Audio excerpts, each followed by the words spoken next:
starters tonight for the on the men's side for the Bishop McGuinness. Number 0, Jet Schaefer. Freshman. Number 2, Graham Tarwater, who is a senior. Number 4, a senior, Cy Twombly.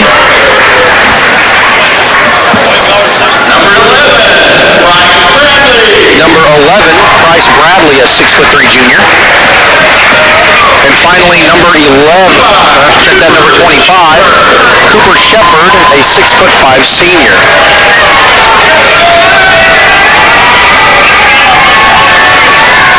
And starting tonight for the Indians, point guard number 5, Dominic Haver. Number 35, James Revelis. Number 1, Carter Romano, a freshman. He's got a long career ahead of him. And number 4, Tophi, I apologize. Leading the offense will be number 5, Dominic Haver. Number 14,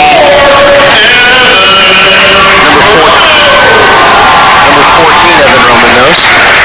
And number 35, James Revelis. Leading things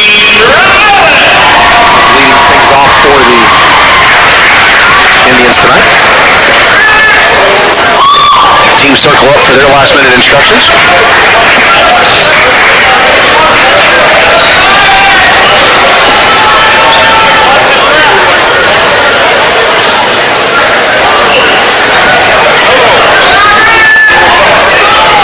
The student section is out in force again in our office for tonight's contest. Talking with Coach Hayden before the contest, he said that McGuinness is going to shoot it. They like to shoot the ball and have had some success doing that. They also have a size advantage over the Indians. They're averaging a little over 6 feet tall. The Indians don't have quite that luxury, but after the performance against Shawnee, I put James Revelis up against any big in the state in terms of ability to go step for step and ability to be physical. I put James up against him. We're ready to go play some ball.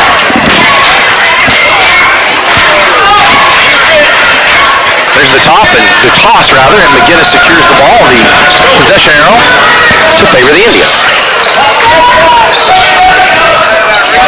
And a 3 early by the Irish. In what was, by all definitions, an illegal screen. It was a ball screen followed by a reverse pivot and a post-up. And by about any definition or interpretation of the definition, it's an illegal screen. And a miscommunication there, but Dominic Haver getting dirty early. They held ball to favor the Indians. Not the start head coach Rodney Hayden or the Indians wanted early in this one. Great hustle by the Indians right there to keep the possession. A little bit of miscommunication coming off of the stagger screen there. And the younger Romanos to inbound it. Dominic Haver between the circles to lead his offense. McGuinness reaching early. Nice pass to Revelis. Revelis looks for the cutter, doesn't see one. He's going to take it to the rim. He does. He gets to the rim. He's an off-balance two-handed from the right, and it goes in the basket. That pass deflected by Romanos.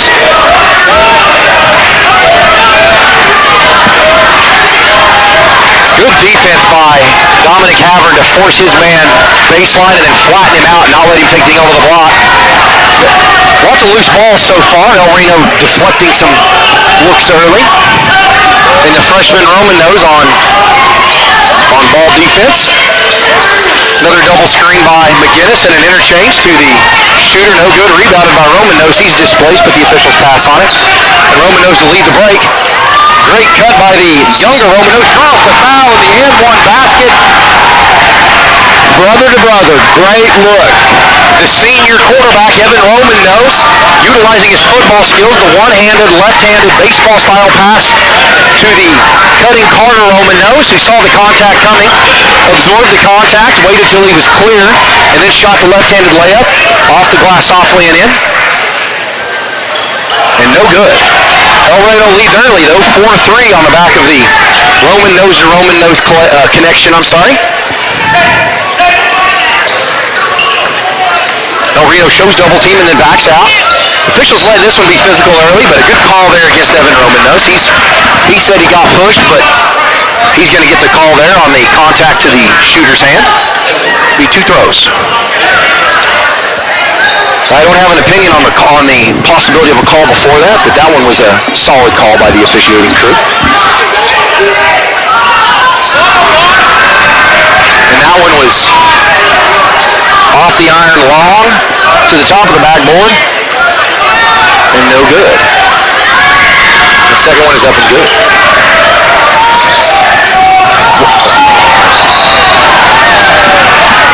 Dominic Havard looking for the foul. We heard the contact from where we're seated right behind the El Reno bench. The officials just state that the ball went out of bounds. Head coach Rodney Hayden standing in disbelief with his hands on his hips. One of the ways, Kurt, and correct me again if I'm wrong, but one of the ways you can beat a press is to get the ball in play before the press has the opportunity to set up, which is one of the reasons it is so difficult to get into a press off a missed shot. Yes. It is, but I noticed several times against Shawnee the other night that we did a very good job executing that. Great inbounds pass, shooter in the corner, no good long. And Havard there to challenge. Havard retreats to get back in the man-to-man defense. Havard beat off the dribble. Is help going to come? No. Good decision by Revelis not to commit to help. Havard, even though he was beat, did a good job of, again, forcing his man flat on the baseline, so he was behind the hoop and out of play. Good defense by the El Reno forwards there. Absolutely. Revelis did a great job walling up. Not a great pass. It's a good look by Owen. A fantastic effort, but it's short. It was a good look by Carter Roman-Nose, and he'll change his mind as he matures. Good challenge by Revelis, unable to get there. And El Reno trails 6-4. Roman-Nose dribbles from his left to his right.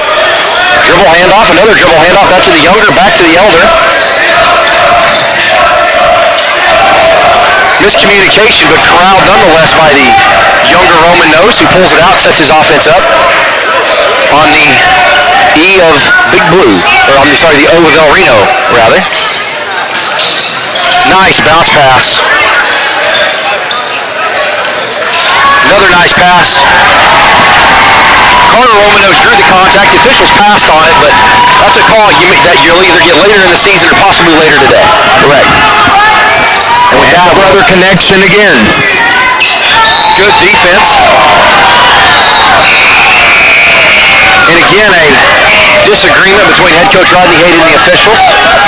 Again, I think the only two people whose opinions matter didn't get a good look, and that again, going back to the statement earlier, makes you wonder, what is the effect of not having a third official? Normally, with the ball in that position, you'd have two officials on this side of the floor, one of them whose job is to track that ball from, or that pass from release to catch.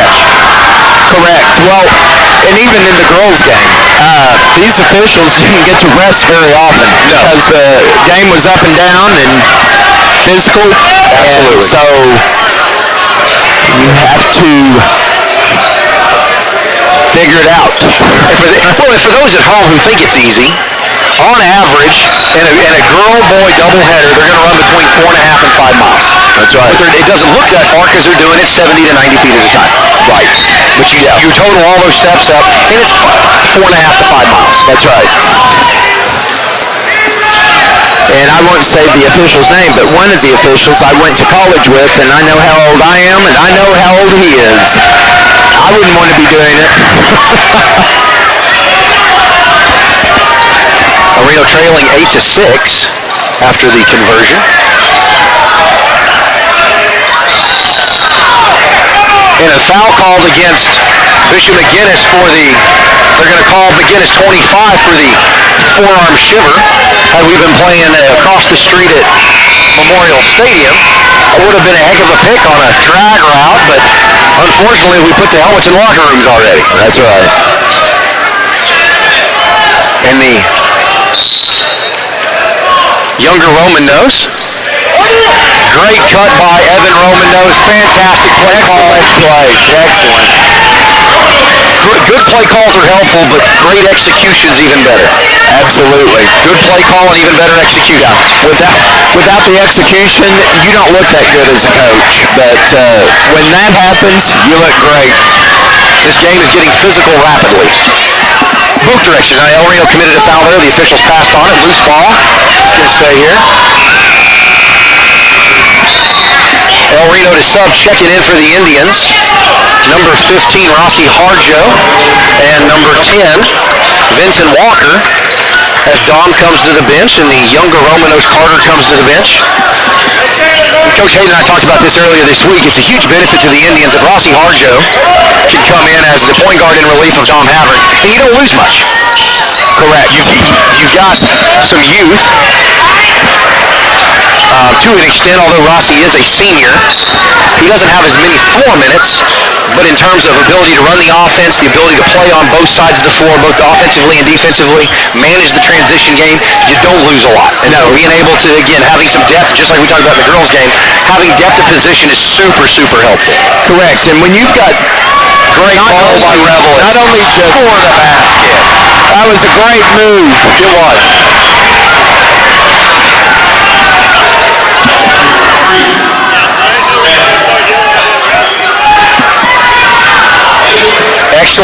Excellent first pass on the cut.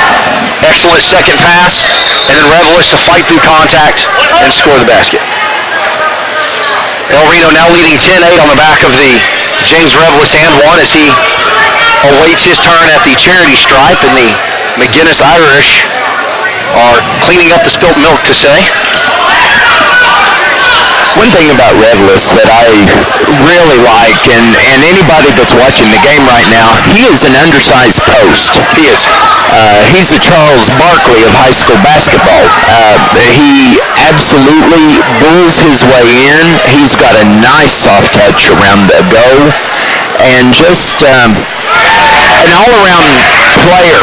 What I was going to say earlier is it's a huge advantage when you have one point guard with a high basketball IQ, but when you can bring in another one to spell him, that's gold. It is.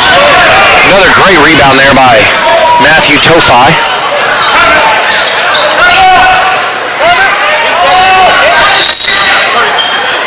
And Coach Hayden calls first time out of the contest, be it a 30-second variety. We'll stay right here.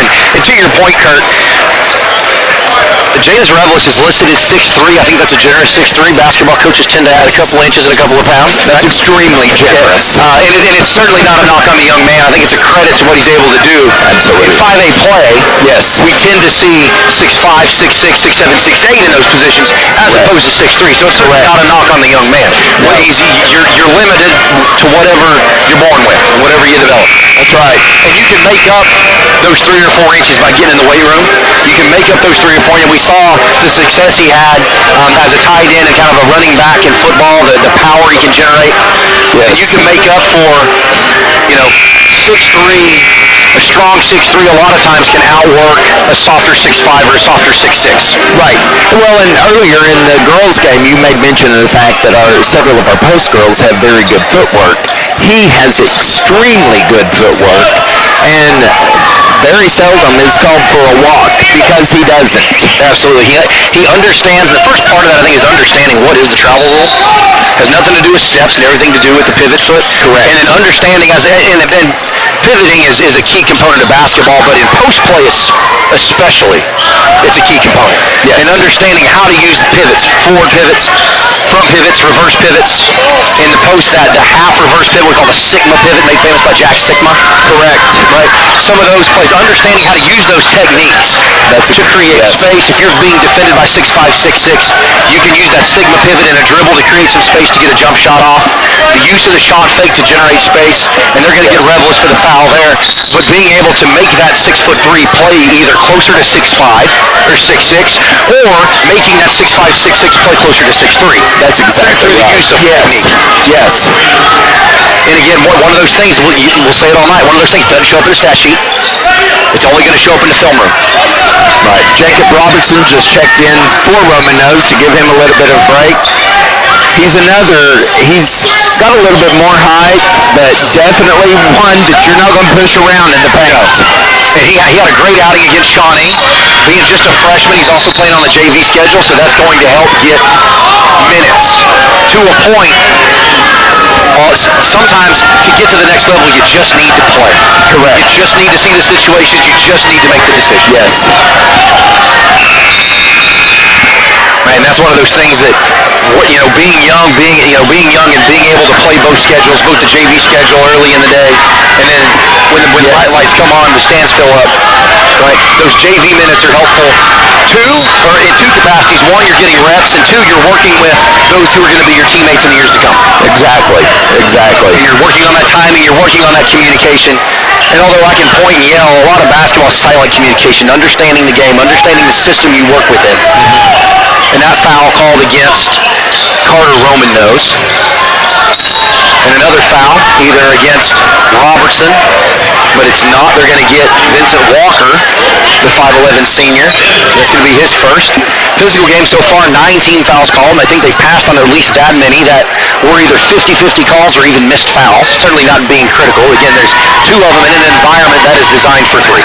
Right, and they're definitely letting them play on both ends. They are. It's not that any one team is either disproportionately advantaged or disadvantaged, but Jonathan Reed checks in, and Matthew Toffey comes to the sideline. El Reno leads 11-9 with a minute 47 to play in the first quarter. Can't give it, and right there was a missed block out by Carter Roman. Those again, freshman here, he saw the ball, keyed on the ball, wanted to go get the rebound. If he holds his block out, that's going to come to him. And a 3-second violation called against number 2 of Mitchell McGuinness. Not a call that's called often, but it's still in the rule book.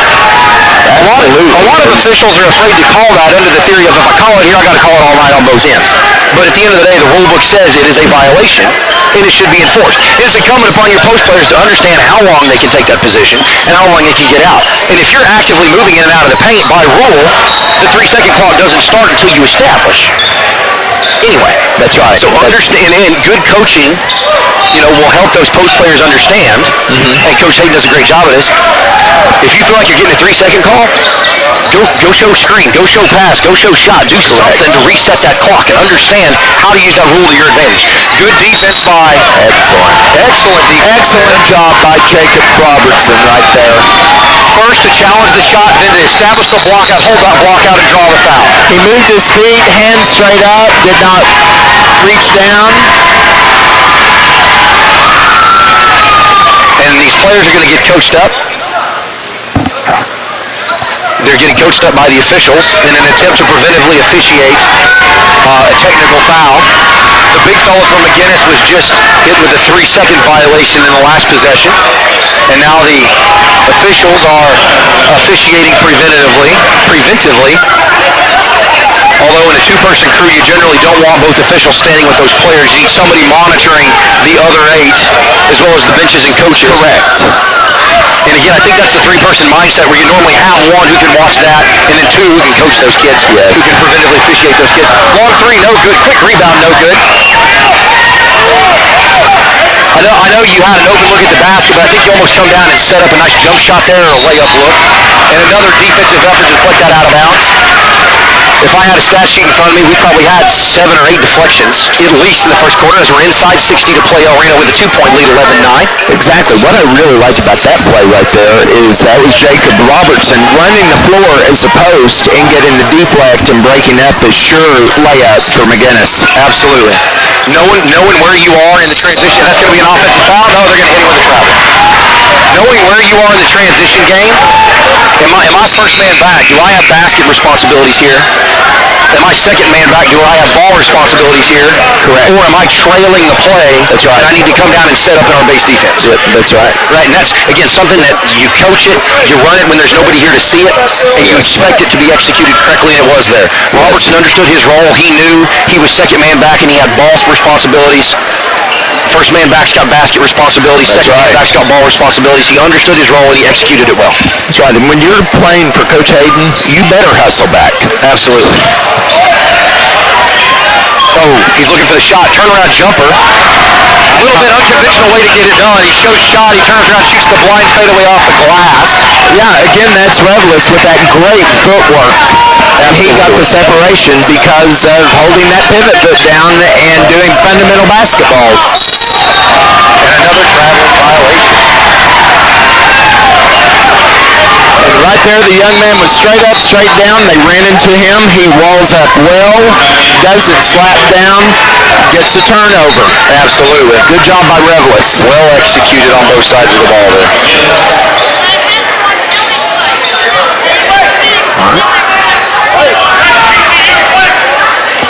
3 seconds. Dominic Capper takes the inbound. Just a little bit of pressure to try to eat clock off. Great behind the back crossover. Great pass to the corner. Shot up. Is it going to go? No good. But if you're El Reno, you executed that the way you wanted to execute it. You got it in the hands of a shooter. And you shoot that shot 10 times, the ball goes in 3.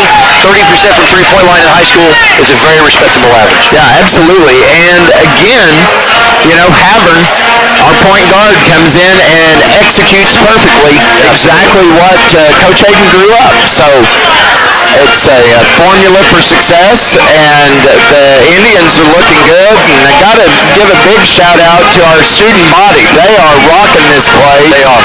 And we got a packed house tonight.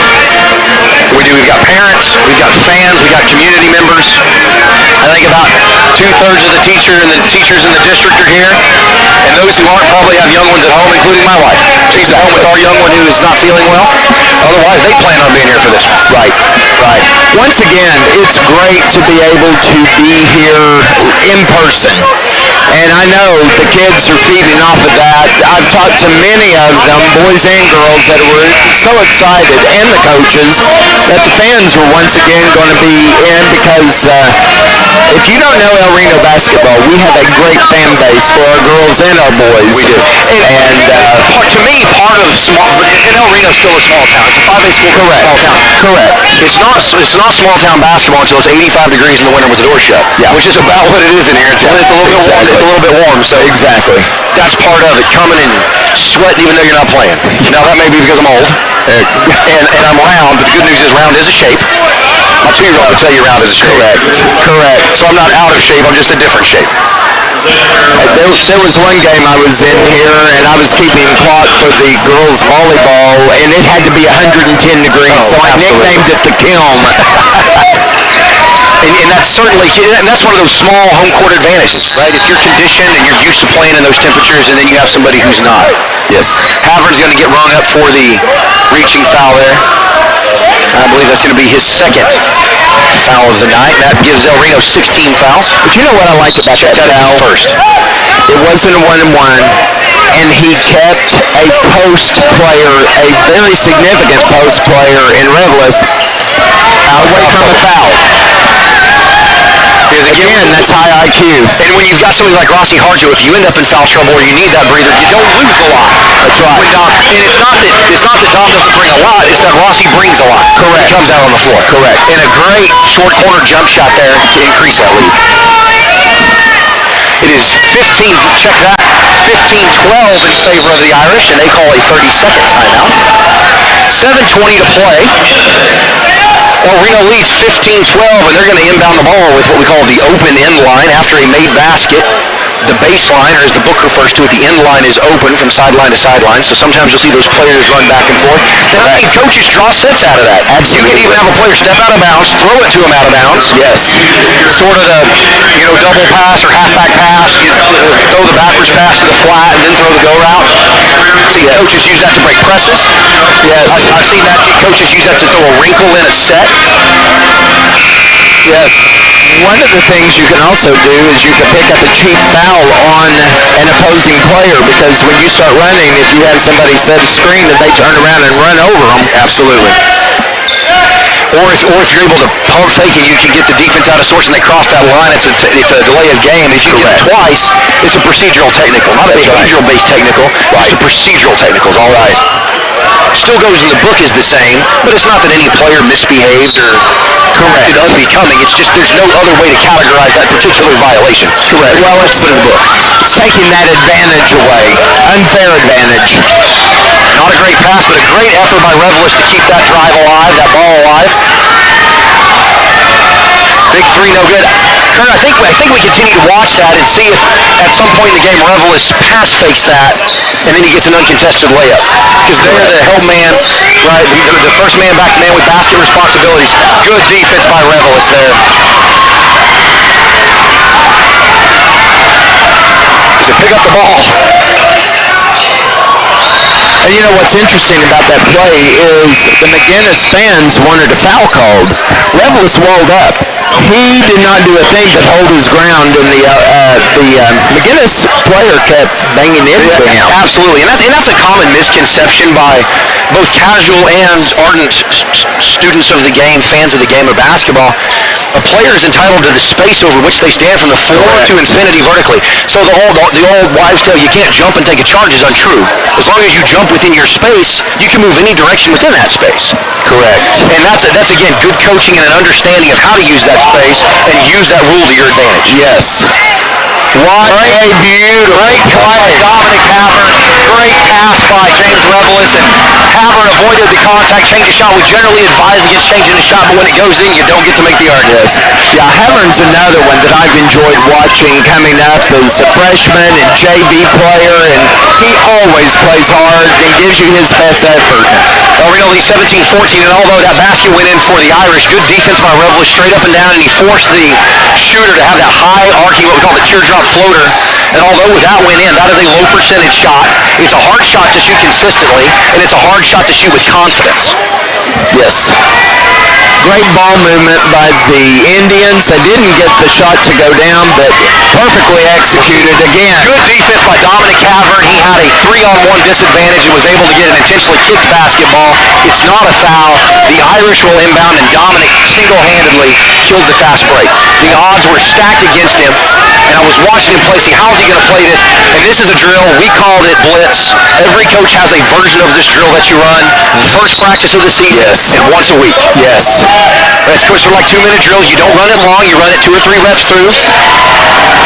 Another 3 by the Irish there. That's that strong shooting, Rodney. Coach Hayes was talking about earlier this week, tied up at 17 apiece.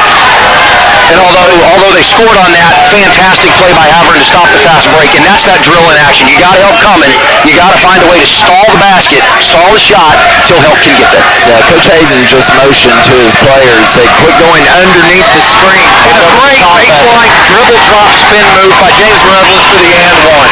That's making 6'3" play like 6'5". That's right. It's a what we call a dribble drop. So you take that one step to the center, shift that defender, get both your defenders' feet on or over the midline, a hard quick spin baseline, pinning back on your hip, uncontested left-handed layup, and if he comes through your body, just like we did there, strong finish at the basket. Credit James Revelis with the outstanding footwork.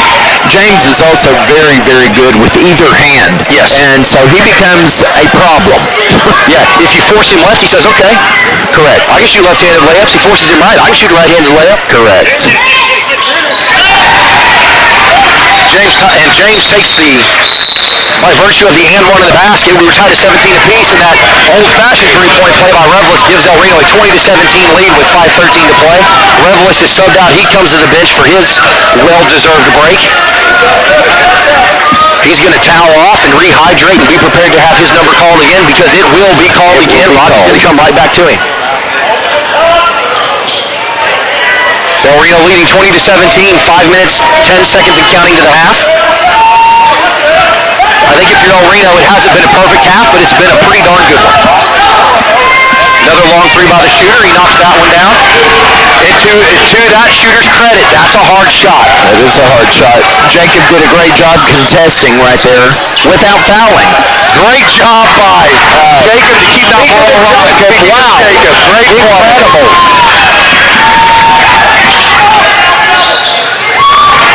Excellent recovery by Dominic Havern. Dominic doubled the pass, rotated out in a dead sprint, challenged the shot, and then El Reno's going to draw the foul, and it's going to be a 1-and-1 in favor of the Indians. They're going to charge that foul against number 4 for the Irish. That's going to be Cy Twombly, the 5'11 senior.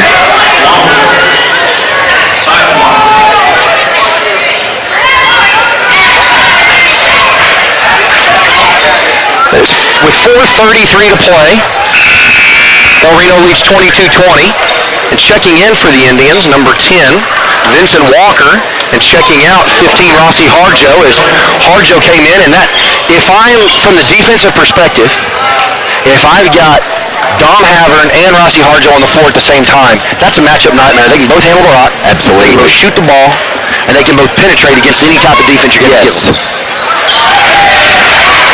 Off front iron, got the good spin, and that's where good free throw technique comes in. If you get that ball 50-50 or more on the rim, that bounce is going to favor a fundamental shooter, as Carter Roman knows, knocks down the first of his one-and-one opportunity. And the second. Free throws are bigger than maybe ever in the game of basketball. You know, I hate to admit it, on my career I was just over 50%, not my proudest moment, considering I was 6'7", 225, and I had a lot of touches with a lot of contact.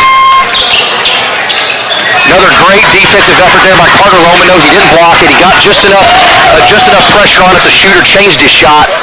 Miss. Good defense. And Roman down by Jacob, too. Yeah, perfect block out. And he got rewarded.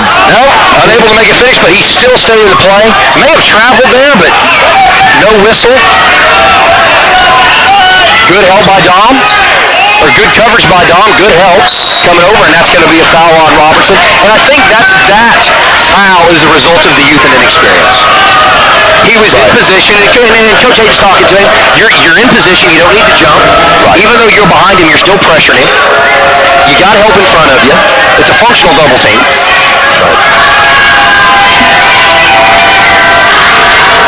Check that. I'm sorry. Robertson is a junior. My apologies.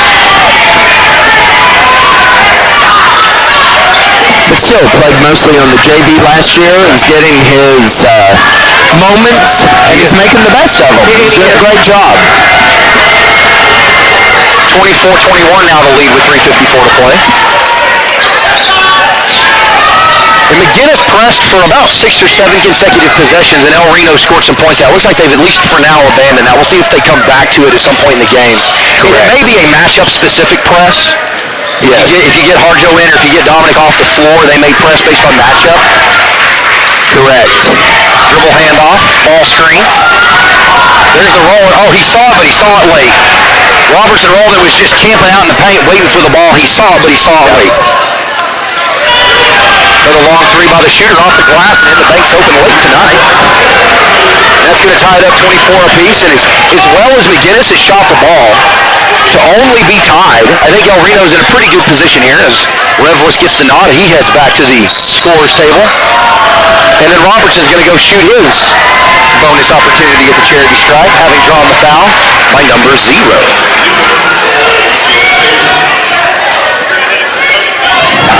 And that's number 0. That was an excellent pick and roll by Jacob. He did a good job hitting the middle of the lane and going up strong, and he got hammered pretty good. So he did. He did a good job of drawing the contact, and as he continues to improve and mature and he gets stronger, that's the kind of contact that right now Revlis is able to absorb and still get a good look at the basket.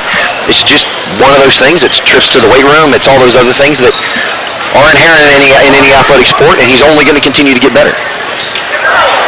Left the free throw line a little early there. I think if he holds that through, by virtue of Baylor on that, he short arms it just a little bit. It went front iron, short, and off back iron. So hold that follow through until the ball hits the floor. Exactly. You've got guys back. Oh, great rebound by Dominic Havert. He leads the break. Crosses one man over. He's going to attack the basket. And a great transition play by Dominic Havert. Now that got the crowd going. That brought the crowd back on their feet. Dominic found the loose ball, tipped it free, picked it up, brought it up with his right hand, crossed it into his left, separated himself from the defense, made a hard crash to the basket for an easy layup. Excellent execution of the fast break. And Revlis, check that. Carter Roman, though, is doing everything tonight, draws the charge. He's been setting that up for a couple of possessions. That's a lot of film work. That's knowing his primary move is a baseline drop step, a spin middle. That's letting him do it, and then knowing it's coming, being in the right spot at the right time. That's absolutely right. And that's all driven by the help side defense who's in the paint, forcing him to make that baseline move first. And that, my friends, is a freshman. And that is a true freshman. That's great. Yeah, absolutely. And that's a mature play. Yes, that's a junior, senior level play. That's discipline. That's film work, and that's excellent coaching by Coach Hayden to put everybody in position to make that play. And then again, good play calls are made great by excellent execution. Yes.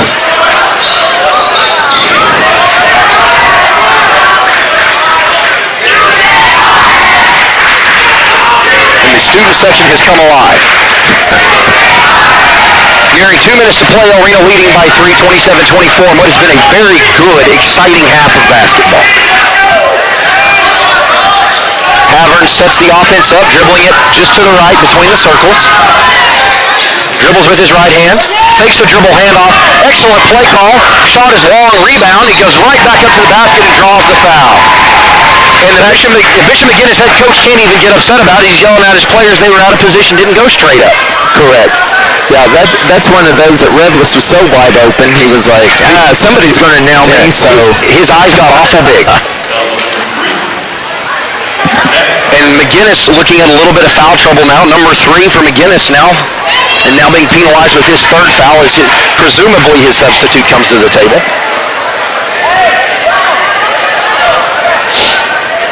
Revlis got in a little bit of a hurry, but he was still in position to clean up his own trash.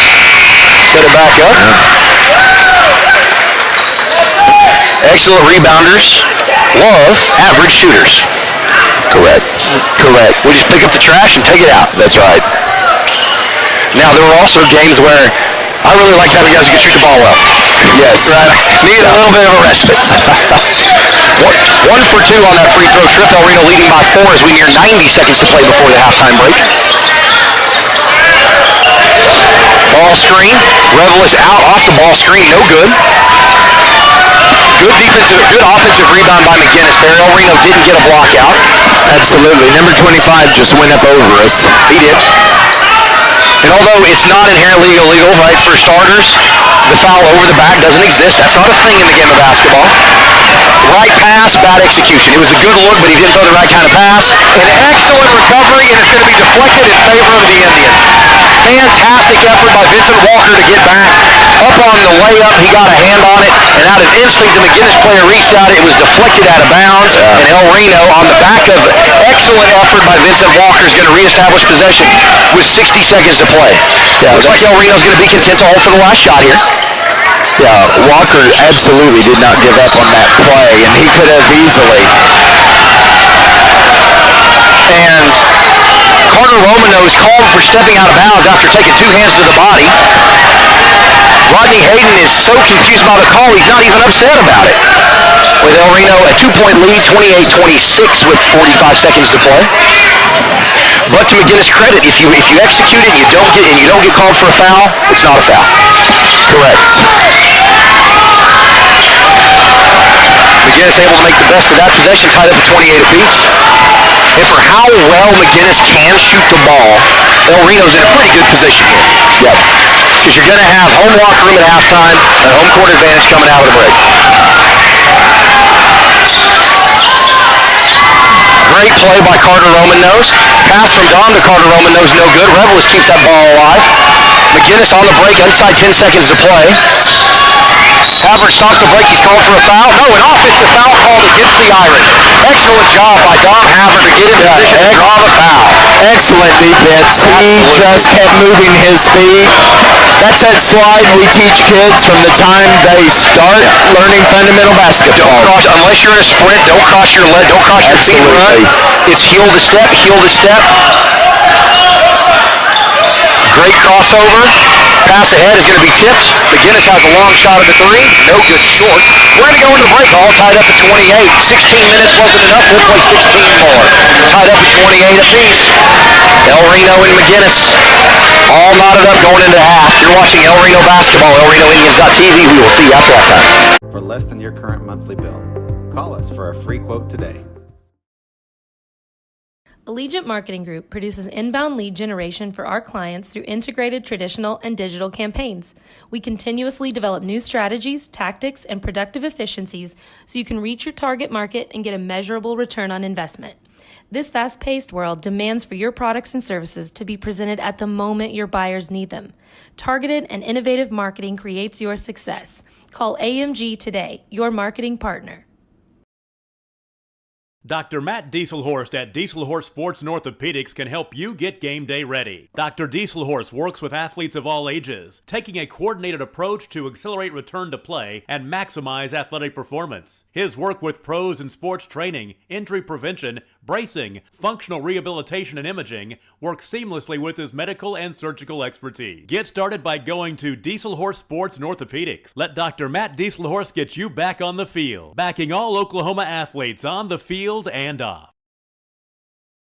Support your school's booster club and get your business in front of thousands of potential customers. Talk about a win-win. Advertising packages start on this streaming station for less than $10 a game. Call 405-726-0835 or email adam@squirtle.com right now for more information. Team up with Pioneer iVideo and start streaming the most popular TV shows and movies from your favorite devices today. Download the iVideo app and start watching anywhere in your home using Pioneer Internet. Each package includes free high-definition and cloud DVR features like video on demand, Restart TV, and Replay TV, just in case you forget to record a program.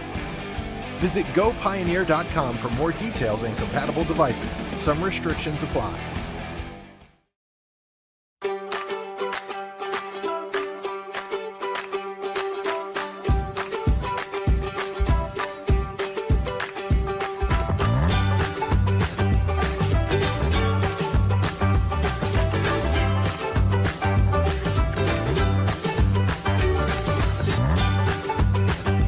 Stream with Oklahoma's #1 high school streaming service, Squirtle.tv.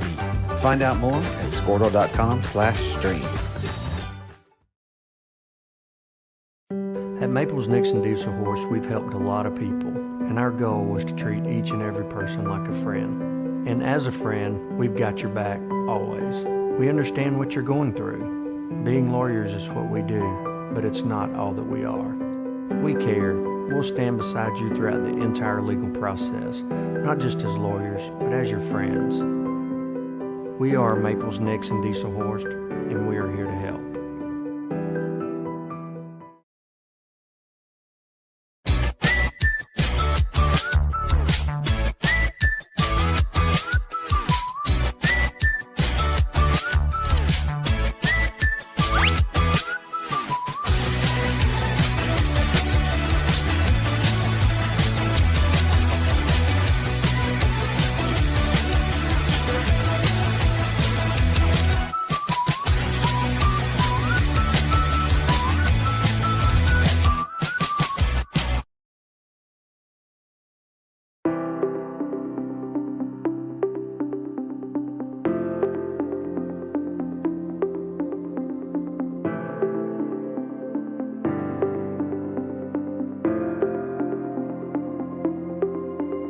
Is it time for your school or business to purchase a new phone system? Give the experts at Versatile Networks a call. In most cases, we can provide a phone system with brand new phones for less than your current monthly bill.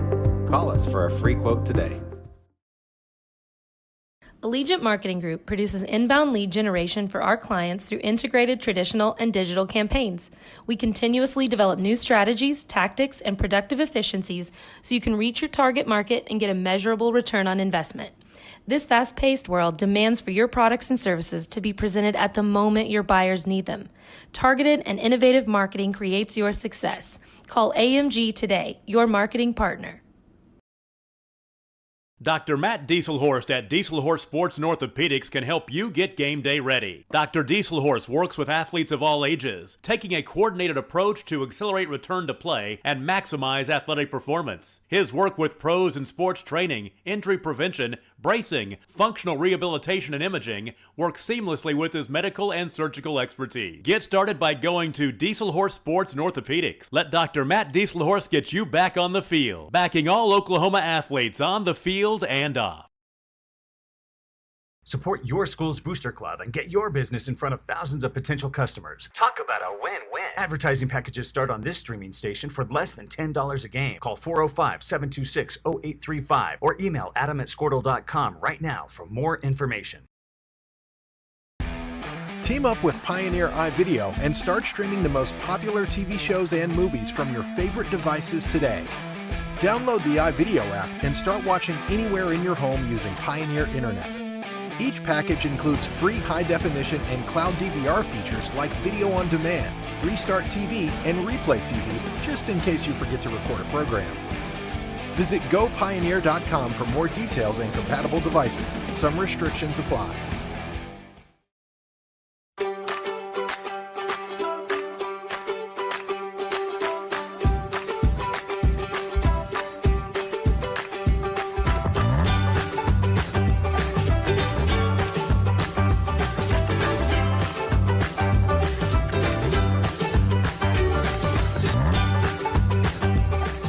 Oklahoma's #1 high school streaming service, Squirtle.tv. Find out more at squirtle.com/stream.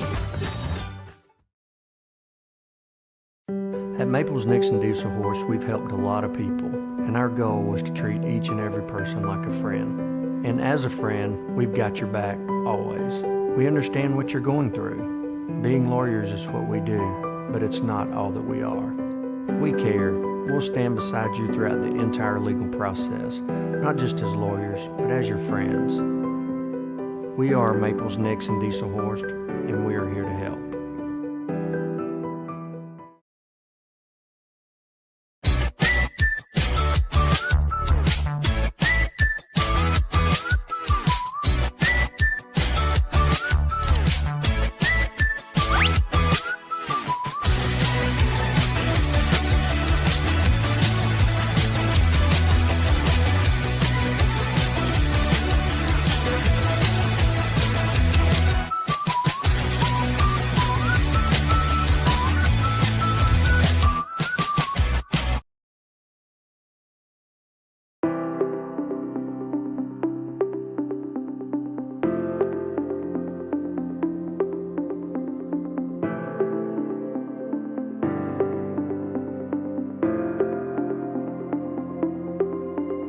Is it time for your school or business to purchase a new phone system? Give the experts at Versatile Networks a call.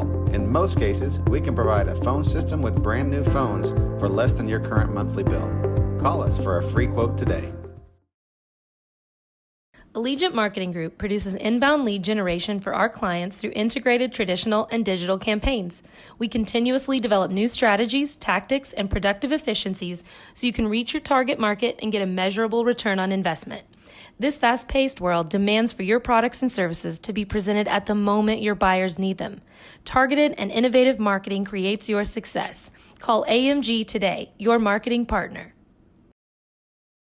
Dr. Matt Dieselhorst at Dieselhorst Sports and Orthopedics can help you get game day ready. Dr. Dieselhorst works with athletes of all ages, taking a coordinated approach to accelerate return to play and maximize athletic performance. His work with pros in sports training, injury prevention, bracing, functional rehabilitation, and imaging works seamlessly with his medical and surgical expertise. Get started by going to Dieselhorst Sports and Orthopedics. Let Dr. Matt Dieselhorst get you back on the field, backing all Oklahoma athletes on the field and off.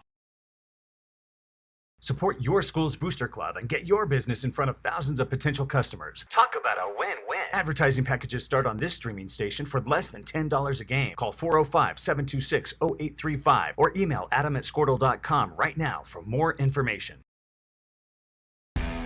Team up with Pioneer iVideo and start streaming the most popular TV shows and movies from your favorite devices today. Download the iVideo app and start watching anywhere in your home using Pioneer Internet. Each package includes free high-definition and cloud DVR features like video on demand, Restart TV, and Replay TV, just in case you forget to record a program. Visit gopioneer.com for more details and compatible devices. Some restrictions apply.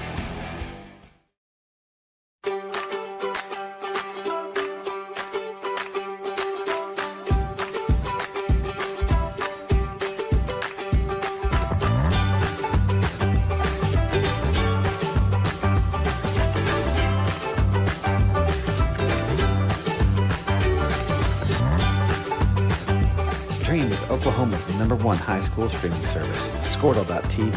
Find out more at squirtle.com/stream.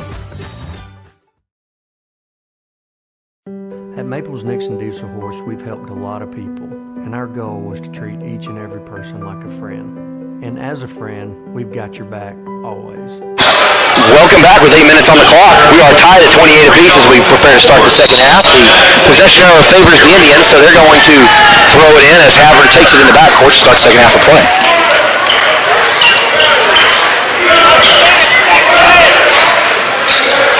Evan Romano's back on the floor.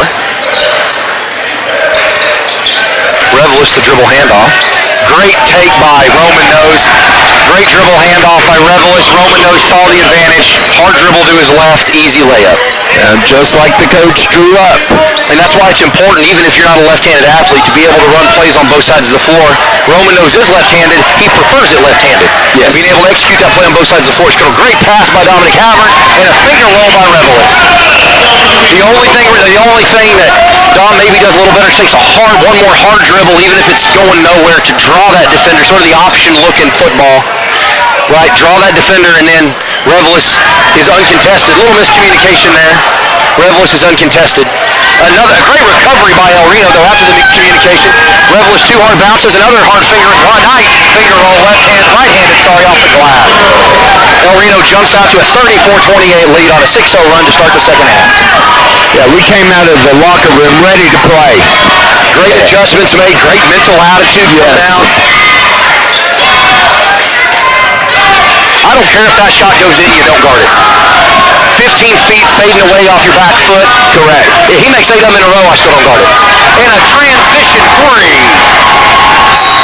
And McGuinness timeout. El Reno with a 9-0 run. Came out of the locker room on fire and definitely have got everything focused in. They're running their plays well. They're looking for their teammates. Absolutely. And Coach can't ask for more. And after the Matthew Tophi transition 3, El Reno leads 37-28. You're watching Indians basketball, El Reno Indians.tv. We'll be right back. We understand what you're going through. Being lawyers is what we do, but it's not all that we are. We care. We'll stand beside you throughout the entire legal process, not just as lawyers, but as your friends. We are Maples, Nix, and Diesel Horst, and we are here to help.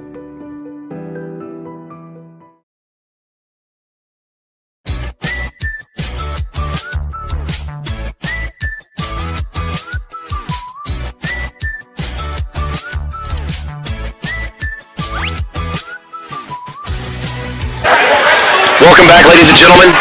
Just 90 seconds into the third quarter, McGuinness burns a timeout. They're down to 3 left in the contest. 37-28, now the lead on the back of an El Reno 9-0 run. Capped off most recently by the Matthew Tophi 3, almost in transition.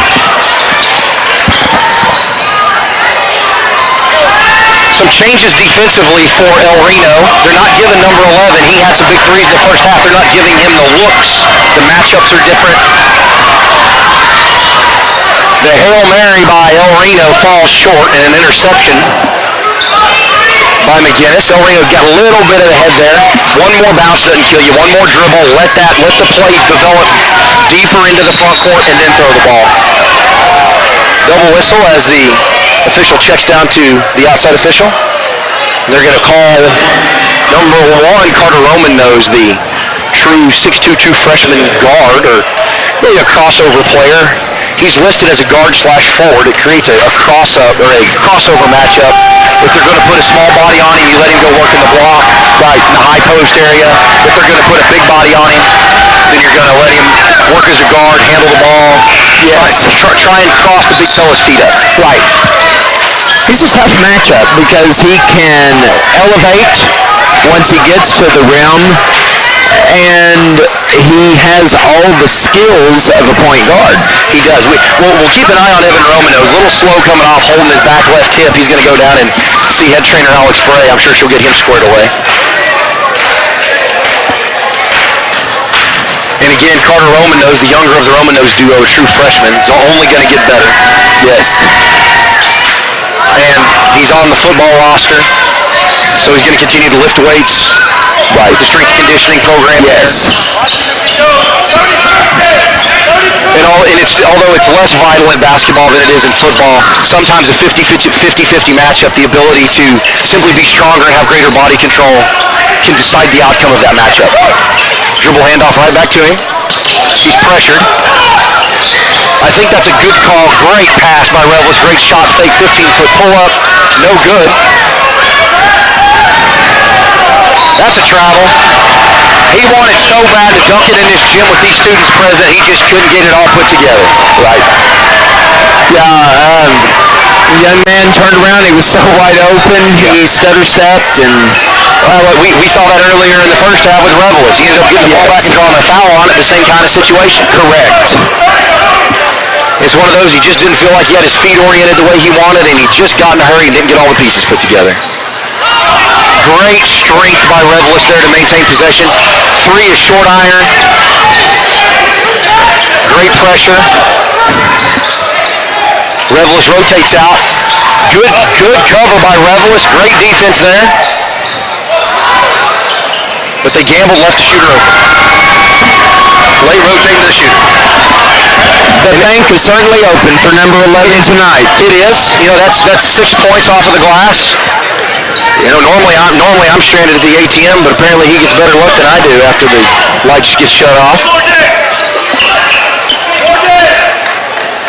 Carter Roman knows, bounces it back and forth between the circles. Havern's going to take over leading the offense. He's calling for a ball screen to his right side.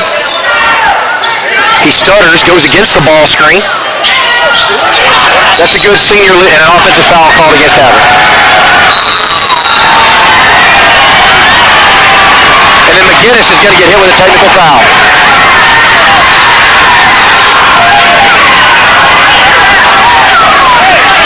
Nope, it's going to be a warning shot by the officials instead of a technical foul.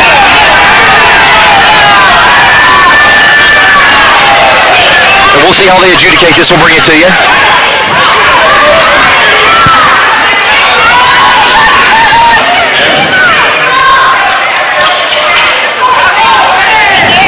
The only thing they rung up was a Dominic Havern player control foul. Checking into the game, number 10, Vincent Walker, as Jacob Robertson comes to the bench. Jacob Robertson, reminiscent body style, hair, mustache of Adam Morrison from his days at Gonzaga. That's very true. I noticed that earlier today during the JV contest. He had a good outing in the JV game as well. Moving screen there that the officials pass on.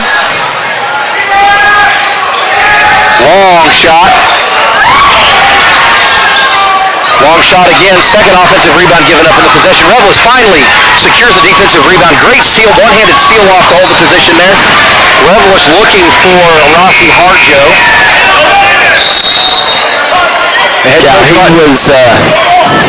He led him with the pass, and Rossi stopped for where the outlet normally is, and he just overthrew him a little bit. And head coach Rodney Hayes is in front of us. We can hear him coaching him up, saying, "Hey, Rossi, go get it. Don't force him to make that long throw there. That's a tough throw in traffic." But Rossi stopped the miscommunication. If you shorten that distance, either to hand off or to a 5 or 6 foot two-handed chest pass, it eliminates all those communication difficulties. And that's again a traditional role of the point guard. When it's time to set the offense up, you go to the ball. Right. And that's a hard thing. Great play by Revelis there. For a point guard that is relatively young. What a great play and an and one basket on the tape whistle by the officials. Count that basket. Great play. They just teed Revelis, I believe.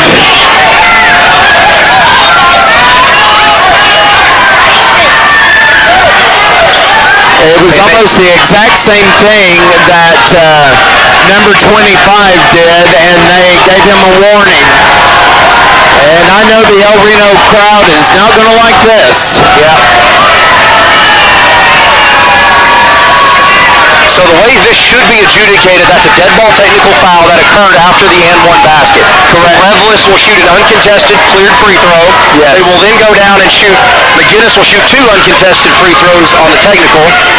And then, because it was in a dead ball, it should go alternating possession arrow in favor of McGuinness. That is correct. Dead ball technical. That is correct. And here he comes. Revelis is going to shoot for the and one. Yep, Revelis is going to come down and attempt the old-fashioned three-point play, as Dick Vitale would say. Yeah. 3 points the hard way.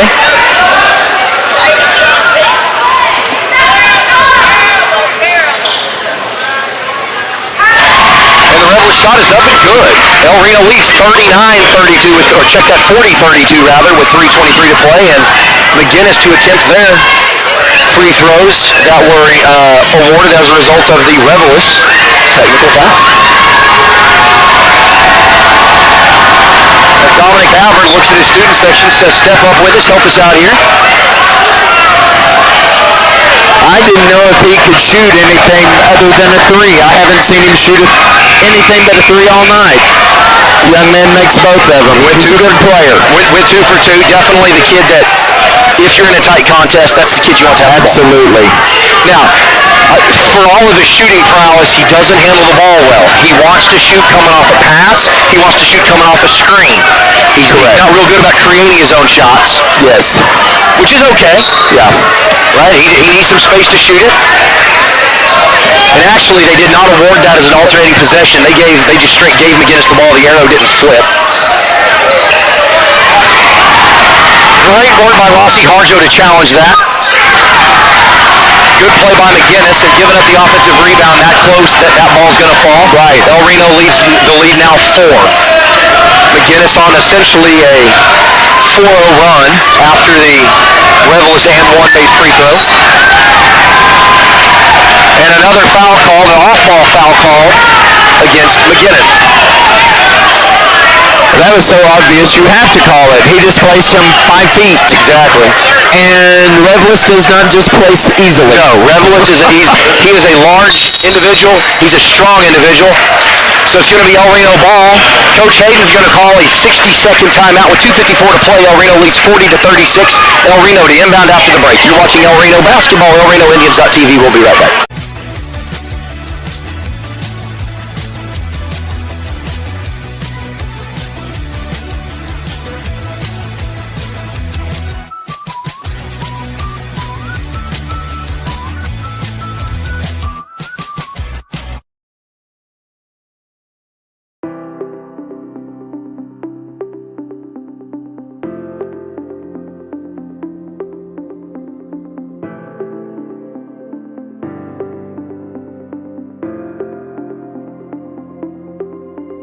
Is it time for your school or business to purchase a new phone system? Give the experts at Versatile Networks a call.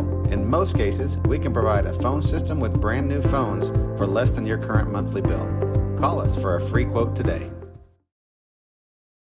Allegiant Marketing Group produces inbound lead generation for our clients through integrated traditional and digital campaigns. We continuously develop new strategies, tactics, and productive efficiencies so you can reach your target market and get a measurable return on investment. This fast-paced world demands for your products and services to be presented at the moment. Folks, we are having an issue with the video feed. We're working on getting that restored. Hopefully you can still hear us on the audio. James Revelist to inbound, standing on the B in the Go Big Blue logo underneath the El Reno basket on the near side. Inbounds. Yeah, Zach Carter windows. Coach Hayden really pointed out something great to the kids right now. It's getting a little chippy, and he said it's all about composure. You've worked too hard, get your composure, do the things that you can take of control, and leave the other stuff alone. Absolutely. And that's some great coaching by Coach Hayden.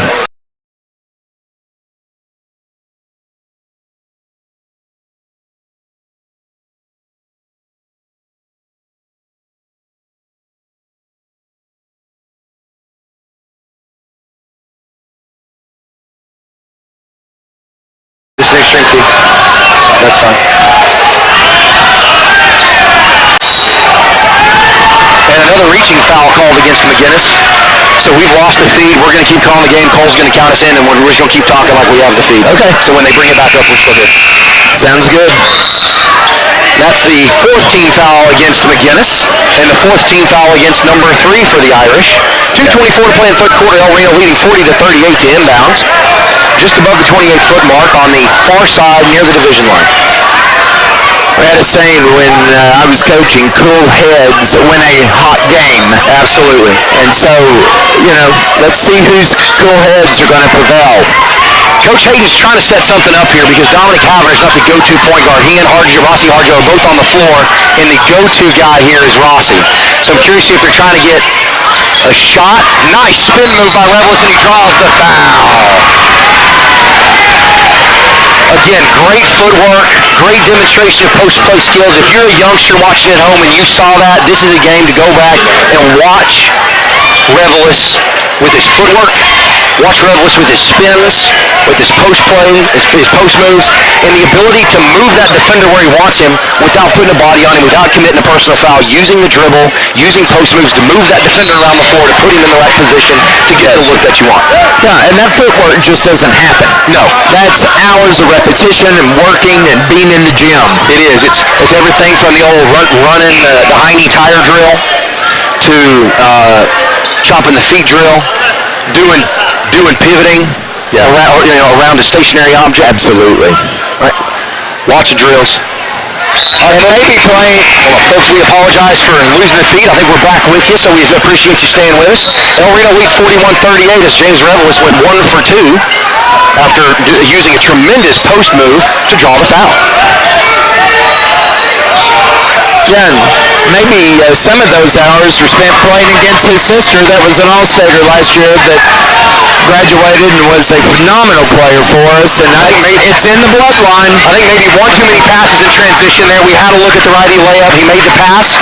Yes. I don't have an issue with the pass. I think he had the uncontested layup, but in any event, the junior reliever draws the foul. He's got 2 shots. Correct. And number 25 just picked up his 4th foul, and that's going to be huge. It is. McGuinness is starting to struggle with some foul issues now. They've got at least 2 players that I know of with 4 fouls. Exactly. I think free throws are going to play a key part in this game. We're inside or nearing 90 seconds to play in the third quarter. It's a 1-possession, 3-point game. I think it's going to come down to who's going to get the most free throw opportunities and who's going to maximize those free throw opportunities. I had a very wise coach once tell me they are free throws, but they can cost you everything. Yes. So he got 1 of 2, so that's good. And I think the statistics have changed a little bit since I last looked at it, because the three, and a great call by the official to hammer the illegal screen. There have been some questionable ones, but he came way outside his body frame. Like the rule says, your feet can be no wider than shoulder width. Your elbows can't exceed your shoulder width. They define that as the body frame. You can contact any player in any manner as long as you're inside that body frame. If you hip out, knee out, elbow out, lean out, get a shoulder going, all of those are illegal. And if you don't wait for a good screen, Havern's going to get around it every time because he's so quick. Absolutely. And he's smart. He'll bait you into it. Yeah, come screen for me, and then he's going to find the angle. Do I have the angle underneath? Do I have the angle over the top? Correct. I think he got it wrong one time tonight, and that's it. Every time he's made that decision so far tonight, other than that one, he's batting 1,000. That's a good foul. A little bit physical, but I will say, and both teams are struggling this right now, the game was so physical for so long. They're making the same plays they made earlier, but that is correct. That is correct. And that puts the athletes, the players on both sides at a disadvantage. Right. You've got to adjust. Exactly. You absolutely have to adjust, because if the officials are quick on the whistle, you got to be smart and back off a little bit and outsmart your opponent. Absolutely. McGuinness showing some success with the press here, and that's going to be an overthrow, but finally corralled. Nearly overthrown again. Good recovery by Carter Romanos. He's going to clear from underneath. And back to the older Romanos. Great play by James Revelis. Finger roll, not the shot we looked for. He had the angle on the glass. It makes my heart palpitate. I'm glad I don't have a history of cardiac issues. Yes. I once had a coach tell me, you see that glass? I spent $5,000 on it. Use it. There's going to be an off-ball foul called against the Indians. El Reno leads 44-38 in the third quarter, 34.8 to play. That's El Reno's 5th personal foul, and the first foul against Rossi Harjo, rather. Right. And I think a credit to his discipline that we are 8 minutes and 34 seconds away from the buzzer reading 0, and he picked up his first foul as a point guard. I think one thing's interesting to see the dynamics of the game is Coach Hayden is using a lot of substitutions and keeping fresh feet. Nice move by Revelis. Revelis is having a fantastic outing. 15 on the shot clock. El Reno leading by 8, 46-38. And he used the glass. Yes. I always heard going to the glass, use the glass, throwing away, shoot it clean. Absolutely. Number 11 comes right back with the 3. Great spin move, but he got ahead of himself, and they're going to get one more shot at an uncontested basket, and it's good. And that is effectively a 7-point swing to end the quarter. At the end of 3, El Reno leads 46-43. You're watching El Reno basketball. ElRenoIndians.tv. We'll be right back. Right now for more information. Team up with Pioneer iVideo and start streaming the most popular TV shows and movies from your favorite devices today. Download the iVideo app and start watching anywhere in your home using Pioneer Internet. Each package includes free high-definition and cloud DVR features like video on demand, Restart TV, and Replay TV, just in case you forget to record a program. Visit GoPioneer.com for more details and compatible devices. Some restrictions apply.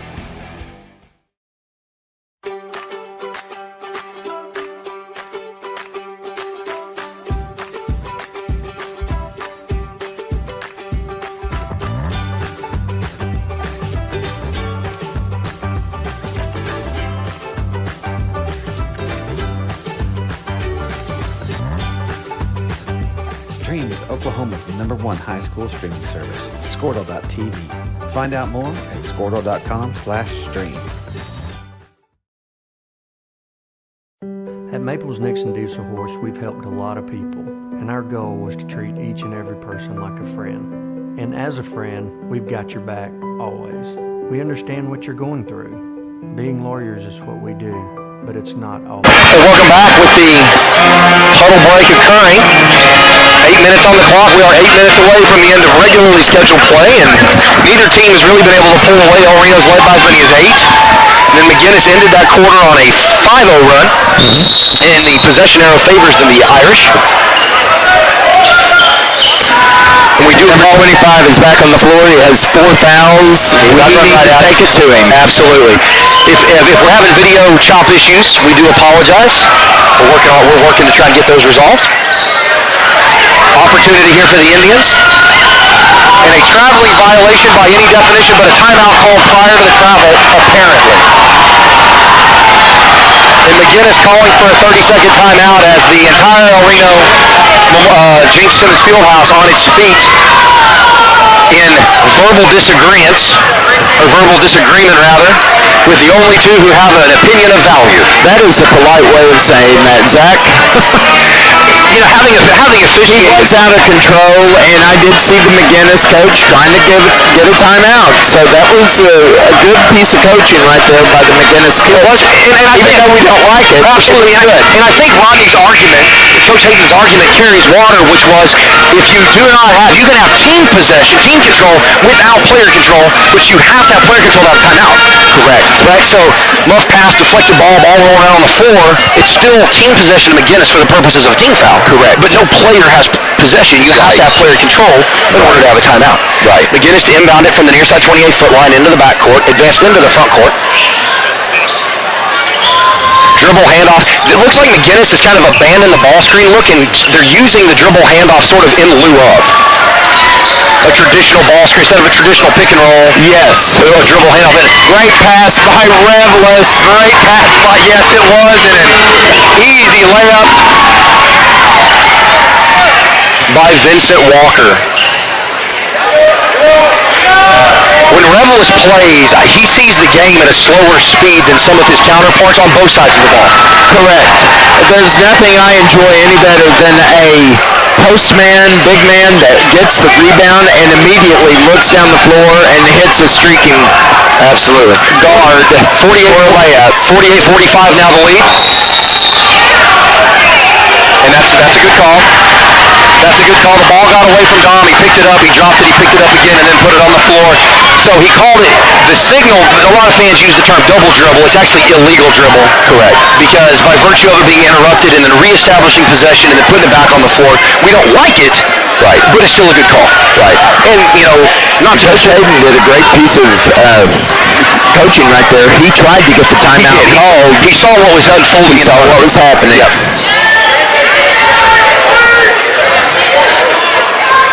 And I think the Bishop McGuinness head coach is just now discovering that one of the officials is deaf. He just came to the near side official and said he won't listen to me, to which the near side official pointed to his ears and gave the indication, my partner is deaf. And he is. You and I both know the other gentleman on the floor. I agree. Outstanding individual. Yes. But deaf his entire life. Absolutely. One of the finest people you'll ever meet.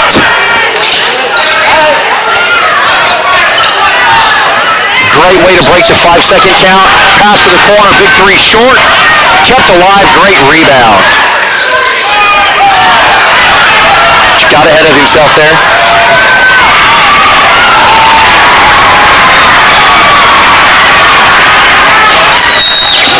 Look where you're throwing the ball.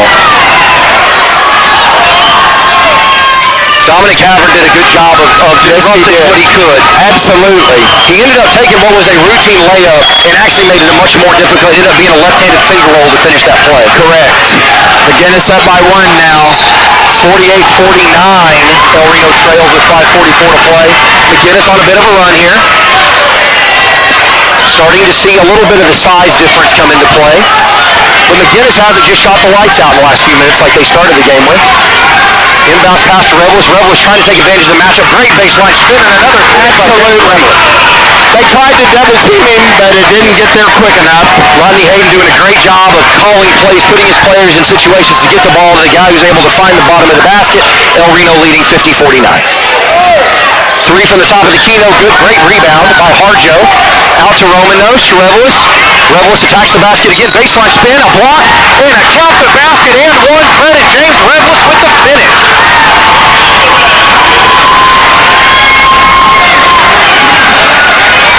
And as a former big fella, well, a bigger fella now, I guess would be a more accurate description. I love nothing more than watching a post player make a strong post move, draw the contact, finish at the basket. Absolutely. Reveles is absolutely taking over this game as far as the post players go. Absolutely. And he makes his free throw. The lead now 53-49 in favor of the Indians. I had always heard, and I believe it, basketball is a game about runs. Each team's going to go on theirs. And it's how well can you weather that run, stop that run, yes, and start one of your own. Yes. El Reno called for a foul there. 15, Rossi Harjo, the offending Indian. I believe his second by my count. Could be his third. Let's see what the book has. His second. 2 free throws upcoming for number 11 from McGuinness. He's handled the lion's share of the shooting. Anything outside transition buckets or post play. Makes his first. I would say that young man has at least half of their points. Yeah, I would say he's probably approaching 30. Don't have a stat sheet in front of him. He's had a great game. And no basket, no shot, a line violation, free throw line violation called against the Irish for leaving early. They've changed the rule. It used to be rim contact. They discovered officials can't watch 2 things at once. Correct. So now it's on the release, and McGuinness still left early.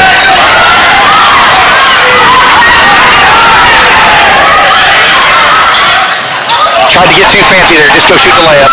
Yes. Dominic Havern's has been in some positions tonight in transition. Tried to draw the foul there. He was back. He was worked. 53-52 now. Exactly what he needed. The Irish pressing. Reveles breaks the press into the front court. He fakes the baseline spin. Stays the same side. Another offensive rebound, unable to convert. McGuinness out in transition. Good call. Good call. Good effort by Havern trying to get back and draw the charge. He was in position, but he bailed on the contact a little early. You got to wait for that body contact, then you can hit the deck. He bailed on it early. Good call by the officials. And that's Havern's third foul with 4.5, nearly halfway through the final period. And I would expect 53-52 the lead for the Indians at the moment. I would expect McGuinness to press probably for the rest of the contest.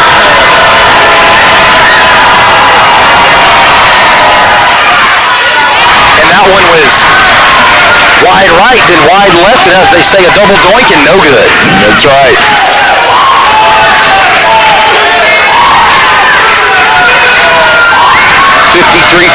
Still the lead.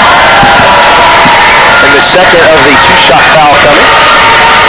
And the second one was no good long and rebounded by Reveles as he continues to pad his stat book on the evening. Good reversal. Overthrow, but out of bounds in favor of the Indians. Not a highly advised pass by Havern. I see what he's trying to get. I don't disagree with the thought. The execution's got to be a little bit. That's kind of like a quarterback trying to throw into double coverage in a tight window. Yeah, and that was excellent hustle by number 2. It was. Their post. Great pass to Revelis at the high post. He tried to spin baseline. That one poked free by 25. And if I'm El Reno, I try to run something right at 25's teeth. He's got 4 fouls and he's the shooter. Or he is a shooter. I'd run right at him. We'll see. He's at now. He's also taken himself out of some plays by virtue of having 4 fouls. Yes. Great crossover by Havner. Double crossover. He gets the lane. He goes to the basket and draws the foul. Good job. A little reminiscent of some early Allen Iverson, late 90s, early 2000s. Hard crossover to the left, get him leaning. Right back over to the right with his weight to the outside. And that's going to be 5 fouls for number 25. And that's huge. And that's right back to what we just talked about. Find a way to go right at it. Yeah. Normally, maybe a bounce pass to the post or a high-low with the post square up, but if you're able to get there off the dribble, however you can get there, good ball handling skills there. Keep your head up, keep your hips and your backside low. And again, like Black Owl on the girls' side, Havern is such a deceptive passer that they have to honor that, and when he went all the way to the hole, he got fouled. First one up and in, second one no good. The 54-52 now the lead, 4 minutes to play. El Reno leading by 2. Jonathan Reed at the table to check in. Never mind, he's going to sit back down. Coach Hayden likes his matchup. Pull up 3 by number 2. El Reno struggled. Great look off on the pass and a great finish by Rossi Harjo. Fantastic decision by Matthew Tofi. Looked the pass off through the no-look blind pass to the wide-open cutter for a layup. Good defense by Havern, but the ball went in. I mean, if you are watching Roman Nose and you know basketball, you think there's no way this kid's a freshman. No, he's playing junior, senior level checkers. A lot of times freshmen, sophomores tend to play chess. Freshmen, sophomores tend to play checkers. They haven't taken it to that next level of complexity yet. And Roman Nose is there. He's playing at a junior, senior level. Correct. From a decision-making perspective. Correct. You give him 2 or 3 years in the weight room, opportunities to play in summer league, opportunities to get more reps with the future of El Reno boys basketball. Great drop-off pass. I think if I'm Revelis, I go right at the rim there. He gave up on it. Revelis did a great job following his shot. Some kids that are watching out there and you saw him do that, always follow your shot. And that's getting in the gym and putting your shots up is so much more. It's tied up 56 apiece, 56 all. Getting shots up in the gym is so much more than just making shots. It's identifying when your shot's off and you know when you can go chase it and get a quick rebound on it. Correct. Right? It's knowing those spots where you feel most comfortable coming off a screen as opposed to picking it up off the bounce. Yes. Shot fake by Roman Nose, and he's going to draw the hand check foul. He's going to go to the free throw line. Yes. And that's actually going to be a 2-shot foul, as McGuinness is now in the 2-shot bonus. And that is also his 5th foul. McGuinness now missing. McGuinness now missing 1 starter and a reliever who have fouled out.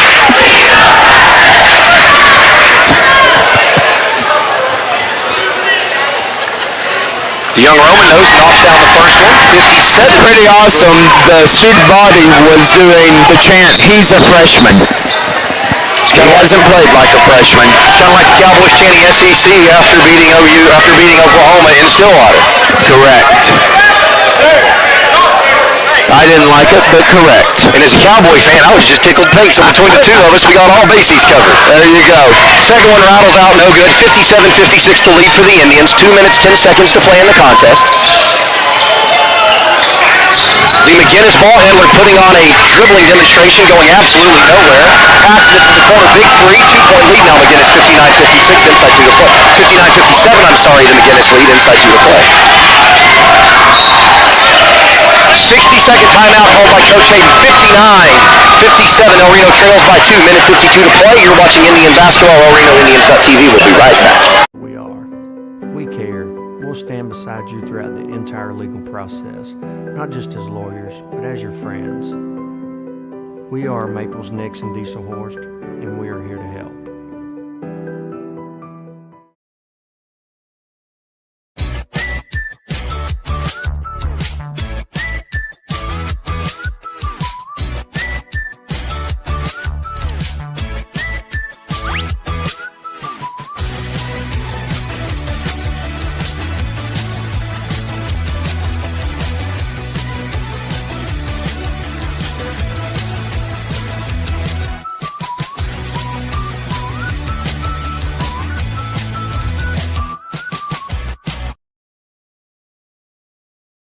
And as we come out of the timeout break, El Reno trails 57-59 with a minute.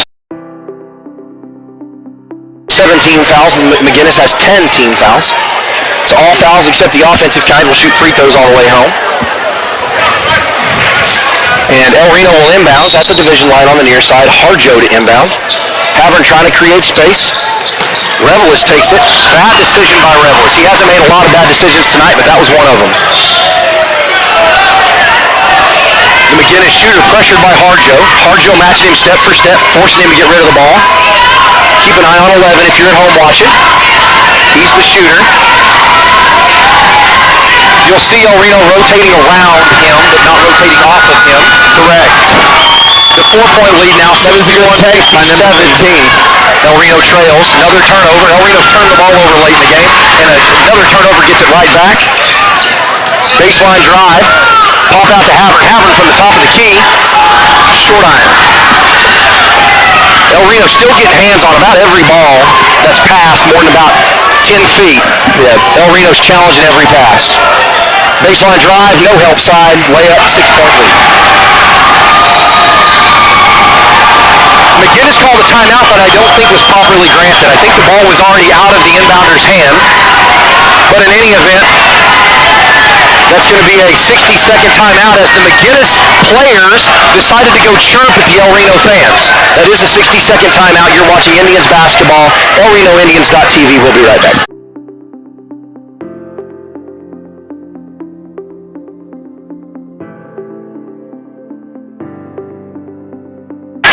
We're sorry to interrupt the commercial break. McGuinness just got hit with a dead ball technical foul during the timeout.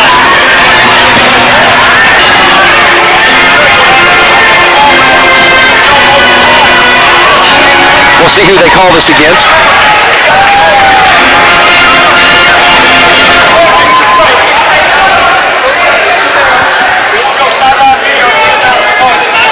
And there was a technical foul that's being called against Bishop McGuinness, but because it was during a dead ball, there is no player, nobody in a jersey is considered a player unless and until the ball is made live. Until that point, they are all bench personnel, even if they're in the lineup right out of the huddle. Correct. And that timeout, that technical foul was huge simply because it is charged to the bench, and the head coach no longer has the privilege to stand up and coach from the sideline. Correct. He has to take his seat on the sideline. He has to see. And it has to sit. If that foul occurs, if that technical foul occurs at any other time, the coach gets to stand. Yes. But that is a bench technical, which goes in the scorebook as an indirect technical foul charged against the coach. Yes. Which means he loses his coaching privilege. Yeah, and more importantly, a dead ball foul, so no time off the clock, and we get a chance to cut into the lead. Absolutely. And we do.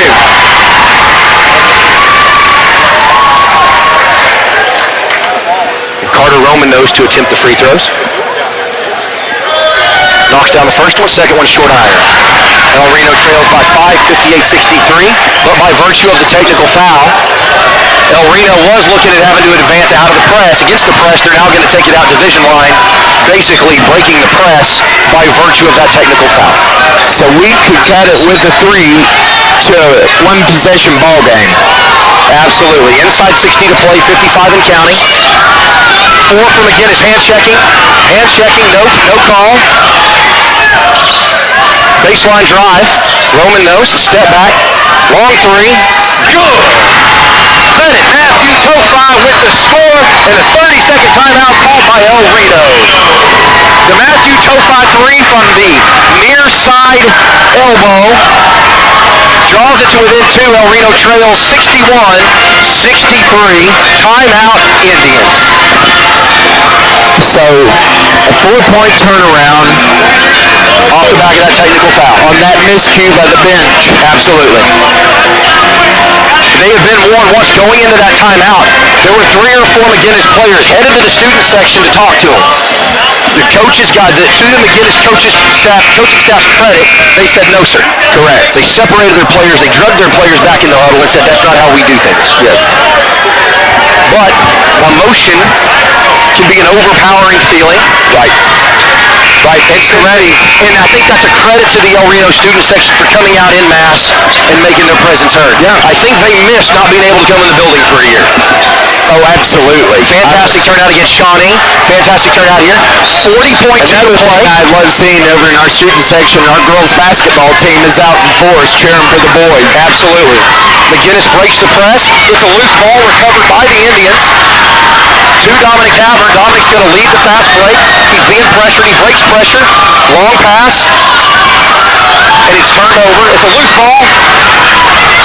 And a timeout called by Coach Hayden. Timeout called by Coach Hayden prior to the held ball. Great coaching by Coach Hayden. Excellent, Coach Hayden. That's going to be a 60-second version. And that will be a 60-second timeout. 63-61, Bishop McGuinness. El Reno's got the ball. 19.9 to play. Each team has, check that, El Reno has used their last timeout.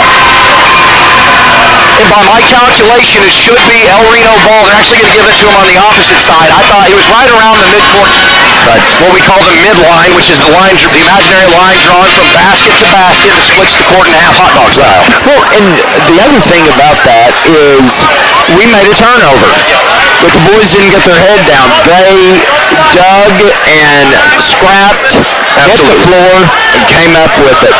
And this is the situation where if you've got 4 fouls, you're still in the mix. If you burn your 5th foul, so be it. Yes. Right?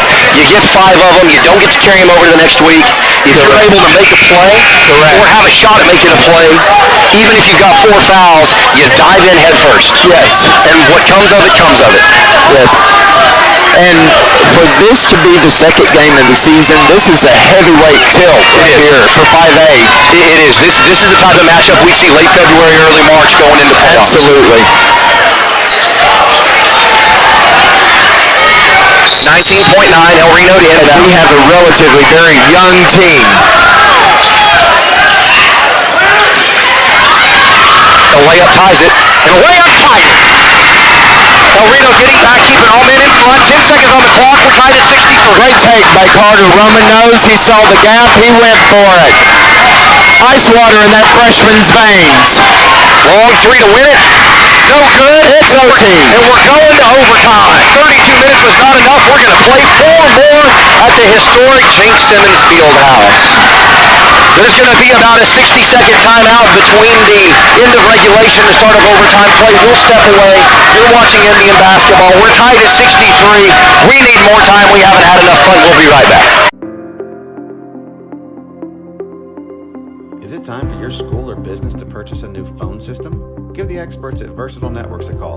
In most cases, we can provide a phone system with brand new phones for less than your current monthly bill. Call us for a free quote today. Allegiant Marketing Group produces inbound lead generation for our clients through integrated traditional and digital campaigns. We continuously develop new strategies, tactics, and productive efficiencies so you can reach your target market and get a measurable return on investment. This fast-paced world demands for your products and services to be presented at the moment your buyers need them. Targeted and innovative marketing creates your success. Call AMG today, your marketing partner. Dr. Matt Dieselhorst at Dieselhorst Sports and Orthopedics can help you get game day ready. Dr. Dieselhorst works with athletes of all ages, taking a coordinated approach to accelerate return to play and maximize athletic performance. His work with pros in sports training, injury prevention, bracing, functional rehabilitation, and imaging. Welcome back to historic Jink Simmons Fieldhouse. 32 minutes was not enough. We're tied 63 apiece. And we're headed into overtime. And I think it's important to note that McGuinness has 2 players who fouled out and several more who are on the cusp. Absolutely. And El Reno's going to secure the tip. El Reno fights through the pressure. They break the press. Great ball fake to get a lane to the basket. He's going to throw the foul. And the and one basket to start overtime. What a fantastic heads-up play. He saw the one. He took it. He drew the contact and scored the basket for number 4, Matthew Tofi. He had a big three earlier late in the fourth quarter to bring El Reno back to within 2. And then he had the big basket to start overtime. The free throw is up. It's no good. El Reno still leads by 2. 65-30, 65-63, I'm sorry, as we near 3.5. A block call. That's a good call. That call was in Matthew Tofi. He saw the spot. He was late getting there. On a play to the basket, time and distance of the defender. I'd be thinking about right now as El Reno Indians are looking at this OT. Who is McGuinness going to try to make their star in this moment? And it's number 11. Absolutely. Every time that kid touches the ball, he's either going to look to shoot from long range or he's going to take it to the hole. So you got to be cognizant of that. Everybody on the floor has to be cognizant of him. He made them both. We're tied up at 65 apiece. A little bit of token pressure. Havern attacks the press, breaks the press. Revelis sets the ball screen, bails on it. El Reno looking for a hand check foul, no call. Ill-advised throw. McGuinness is on the run. El Reno does a great job of recovering. Three from the corner, no good. Great rebound, way to fight for it, and that foul's going to go in favor of the Indians. It'll be a 2-shot foul. And Rossi Harjo, the senior reliever point guard, is headed to the free throw line to make a difference in the outcome of this one. That was an incredible rebound. That was guts. He wanted that more than the McGuinness player. He did. He found himself out of position. He didn't commit the foul. He repositioned himself so that he was in a good position. Then he went up and made the play. And with McGuinness in the double bonus, Harjo's first is up. No good, long iron. One of the things Coach Hayden will look at is no matter what the outcome, we've left a lot of points on the board on free throws. We have, and then you and I talked about that early in this game. How big would free throws ultimately be? Now, Rossi Harjo knocks down the second. El Reno takes a 1-point lead. As we near 3 minutes to play.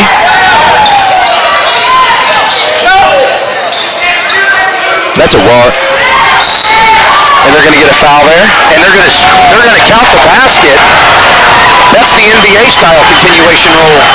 Whistle blew at the free throw line. The ball came out of his hand at the block. They're going to give him 15 feet of travel before they count the basket.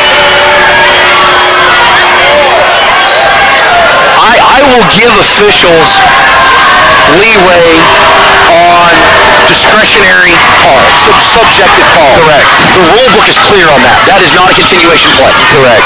I agree. Darren, great job bringing the ball up the floor. Great shot fake by Roman Nose. Does it fall? It doesn't. Revelis doing it all. Now he's pressing the ball, forcing that ball handler to handle that ball. Handle that ball. Ball screen coming for the shooter. We'll see how El Reno elects to guard this. They bailed on the ball screen. However, it's worth noting, and we'll see what McGuinness had. A big three by McGuinness takes a 4-point lead.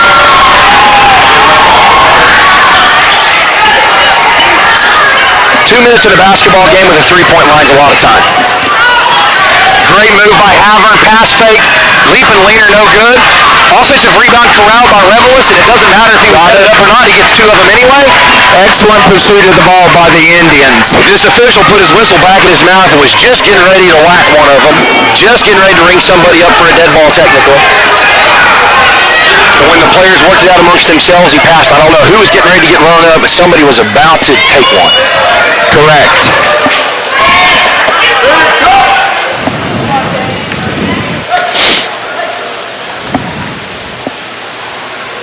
And it's good. Revelis knocks down the first one. I don't know what last year's averages were, but in any event, I'm willing to bet Revelis is at or above those averages tonight.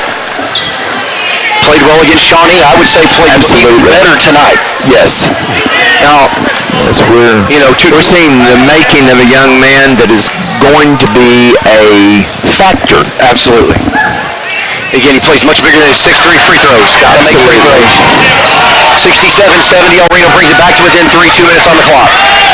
McGuinness probably going to be content to burn as much of this clock off as they can. Correct.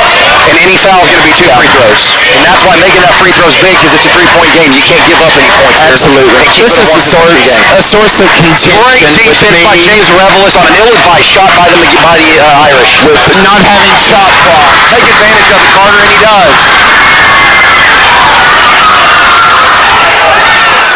Good skip pass.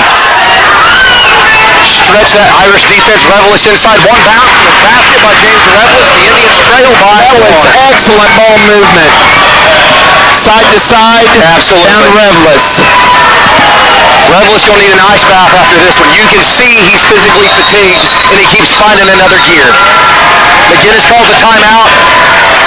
It's going to be a 60 in nature.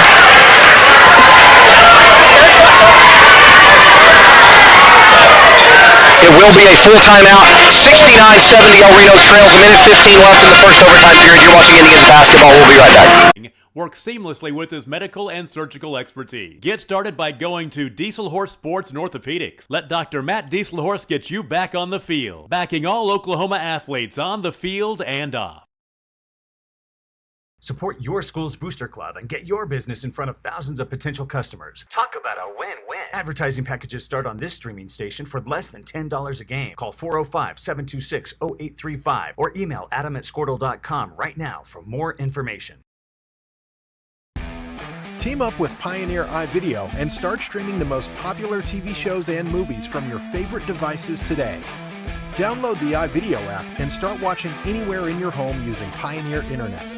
Each package includes free high-definition and cloud DVR features like video on demand, Restart TV, and Replay TV, just in case you forget to record a program. Visit gopioneer.com for more details and compatible devices. Some restrictions apply.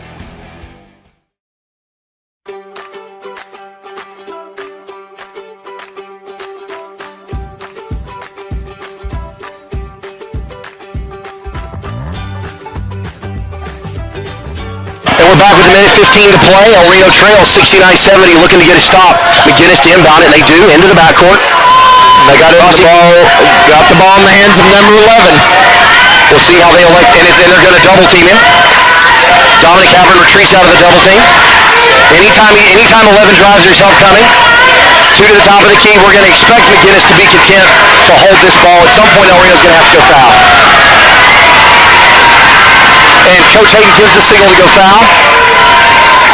And a kicked ball. They had the opportunity for the turnover. They had the kicked ball. Great effort by Matthew Tofa. He thought the pass was coming. He thought it was an overhand pass. Was in position to make the pick. But to his credit, he was out of position. Stuck his leg out to keep El Reno in it. 47.1. El Reno trails by 169-70 over behind the visitors. And El Reno was pushing McGuinness into a very bad position right there. Great defense again. Excellent defense by the freshman Carter Loman-Nose. He saw it. And that's a gamble that if you make it, you have to get there. If you don't get there, that's an easy layup. That's right. Fantastic play by Loman-Nose. Timed it well, got hands on it.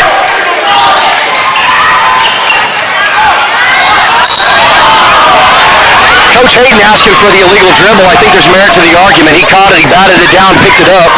Pressure came, then attacked on the bounce. I agree.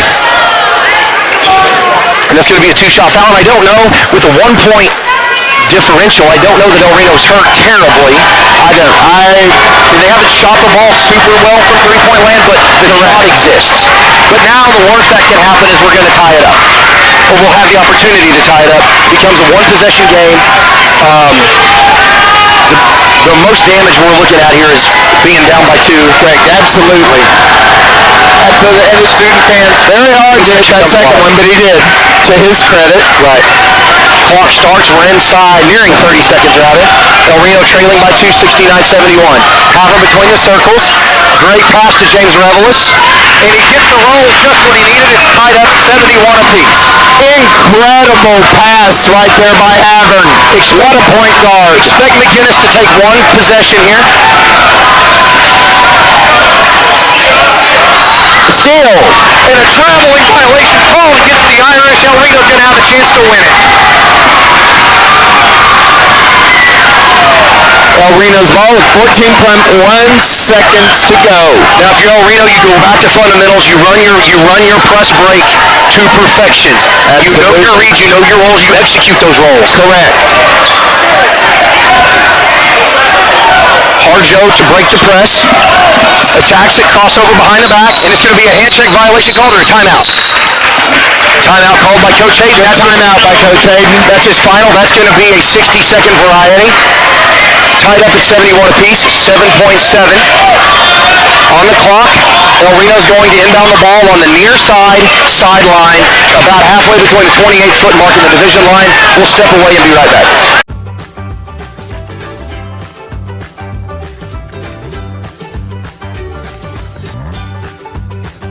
Stream with Oklahoma's #1 high school streaming service, Squirtle.tv. Find out more at Squirtle.com/stream. At Maples Nixon Diesel Horse, we've helped a lot of people, and our goal was to treat each and every person like a friend. And as a friend, we've got your back always. We understand what you're going through. Being lawyers is what we do, but it's not all that we are. We care. We'll stand beside you throughout the entire legal process, not just as lawyers, but as your friends. We are Maples Nixon Diesel Horse, and we are here to help. Welcome back. We got about 10 seconds left in the halftime period. El Reno's out of timeouts. Both teams have 10 or more fouls. Every foul is going to shoot unless it's offensive. Tied at 71 apiece, 7.7 seconds on the clock. El Reno inbounding it in the front court with the opportunity to win this thing. Yep, cool heads, hot game. Possession arrow favors the Irish. Revelous with it. He's going to handle a rock. Ill-advised shot, no good.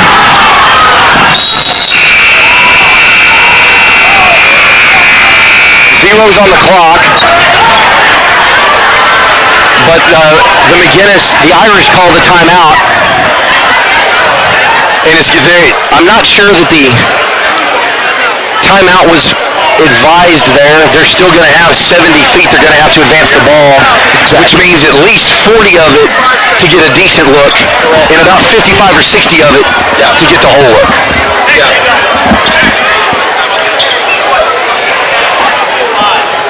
We're tied at 71 apiece with a second change.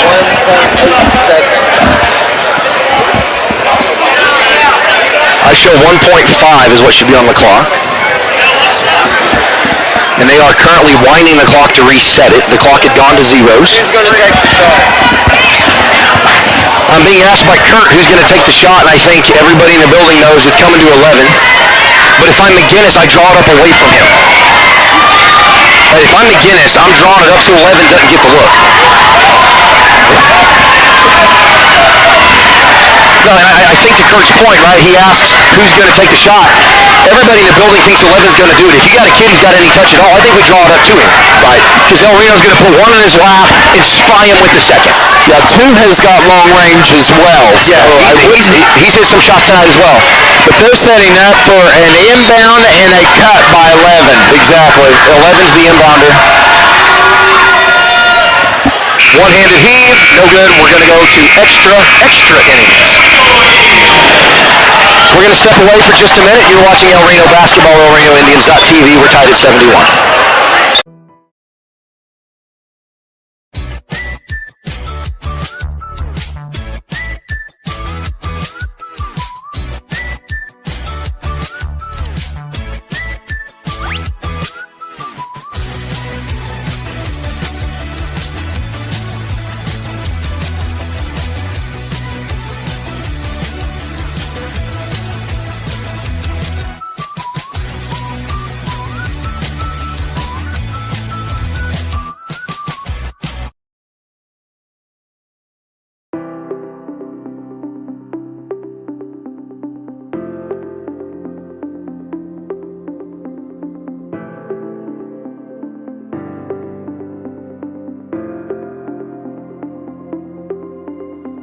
time for your school or business to purchase a new phone system? Give the experts at Versatile Networks a call.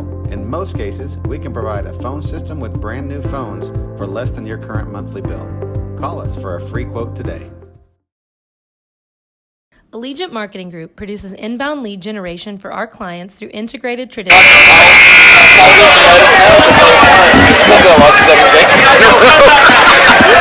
We put 4 more minutes on the clock. 36 was not enough. We're going to try 40 and see if 40 will get the job done.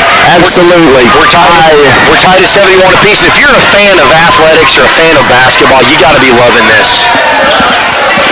Yeah, we're watching a very young team grow up right in front of our eyes. Absolutely. These are valuable minutes.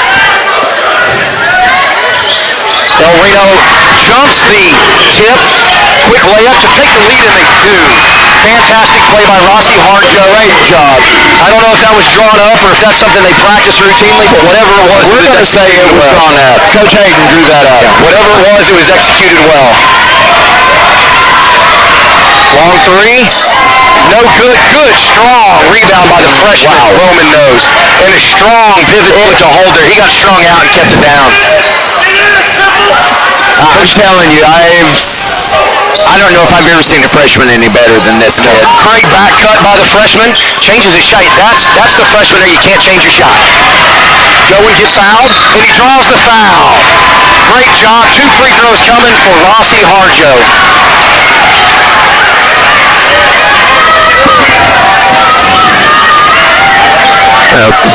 Ramping up. We'll keep an eye on James Revelis. He's given all the signs and indicators of cramping up, and if he is, every step that put him there was well earned. And they've got Jonathan. Check that, Jacob Robertson, I'm sorry, at the line, or at the table to check in, and he does. Needs to go down, see head athletic trainer Alex Bray, get some fluids, get some electrolytes, get stretched out, get back to the table. Absolutely. Both of them are cramping up. Absolutely. Fantastic effort, and the other one being true freshman number 1, Carter Roman knows. Second free throw is good. El Reno takes a 4-point lead. 75-71 in Those favor. are huge. This is the biggest lead in OT. Yeah, since overtime. Absolutely.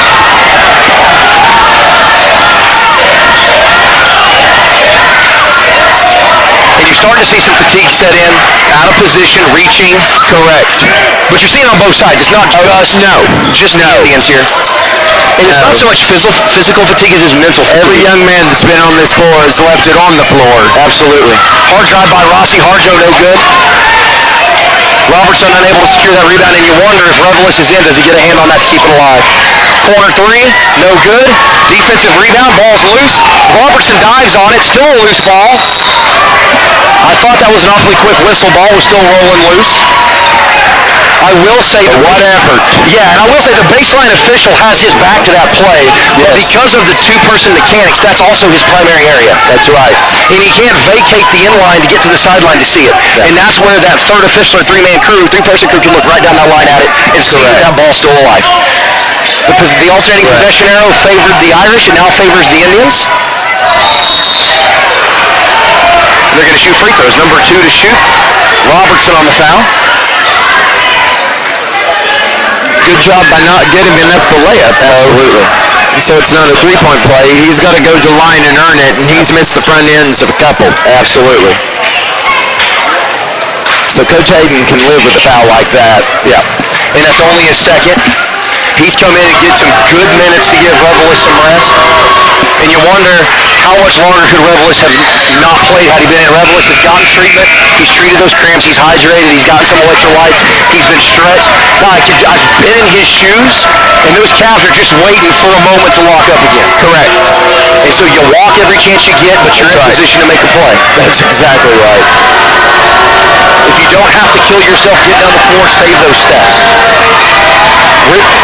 Missed long, defensive rebound, nearly turned over but secured by Havern. El Reno leads by 1, 2-18. McGuinness showing press. Havern breaks the press again, and then he breaks his defender off. Great spin move. Revelis. McGuinness gets a hand on it. Officials are saying no body, all hand.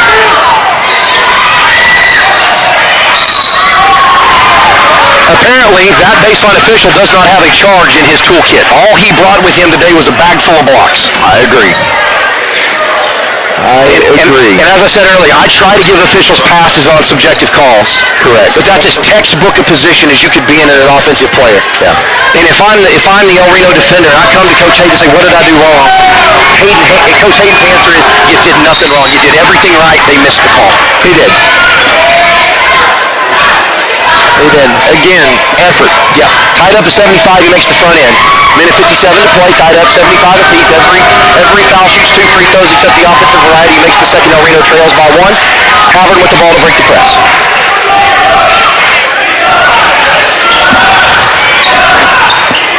Great move by Havard. At this point, you're not trying to put him on the ground. You're trying to create space. Revelis shows ball, screen abandons. Harjo handles it. Revelis shows ball, screen abandons. Harjo turns the corner. Step back, James Harden style. 17-foot pull-up, no good, long. Revelis still battling, unable to hang on to it. That was a Dennis Rodman moment. Keep it alive. Great recovery. Young man just stepped out with cramps in both calves and is giving you everything he has. Yeah, whatever's left after this game is just going to be lactic acid. There's going to be nothing left. I think they're going to be content to hold it.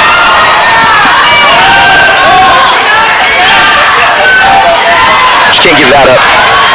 Can't give up that layup. Now it's a 3-point game. If you foul him, he's got an opportunity to miss. Exactly. You can't give up the layup, though. Inside 50 to play. We don't have to have a 3 right now. Just get a good shot. And there it is. It's Revelis. Another post move, and he's going to go.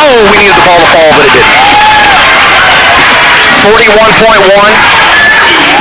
Revelis to the line to shoot 2. It's a good take. He's cramping up again. And the deal is, if he is subbed out for injury, I don't think he can come back in. He could sub out and have somebody come shoot his free throws for him, but I don't think he can come back in. Correct. I think it's sort of like burning a pitcher. Once you burn the pitcher, Correct. Unless we foul. right. He can't come back in the same dead ball period. Correct. The ball would have to become live first. Absolutely. And that's where you start to think the cramps are setting in.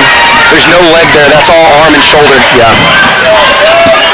Because every time he tries to squat and get into the dip to start the shooting motion, his calves rebel.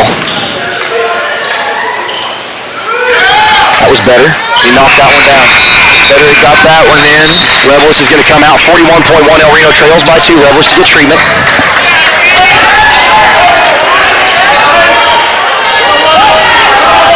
Made basket. Inline's open. A full court press. Have to come up with the steal. I think you trap right there, and you do. How did he miss? They did a good read on it. Yeah, they ran that to perfection. Now they're going to try and kill clock.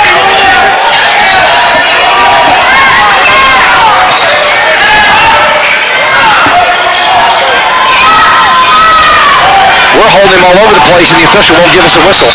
And now they're going to give the whistle after 11 gets the ball. Correct. That foul on Havard. If you're the official there, either one, the lead official or trail official, that's Dominic's fourth foul. He's got one more to give. You don't get to miss the hole. Dominic had the ball handler by the hand, yanking him back, and they passed on it. Correct. And if you don't get that one, regardless of the outcome of the game, if you don't get that one, that's how you end up with massive body shots. Correct. That's how you end up with guys getting thrown into the wall, tackles at half court. Yes. Because you got to make contact to stop the clock. Absolutely. Officials are trained in those things. They should know those things. That you know that's coming, and as soon as you see any indication,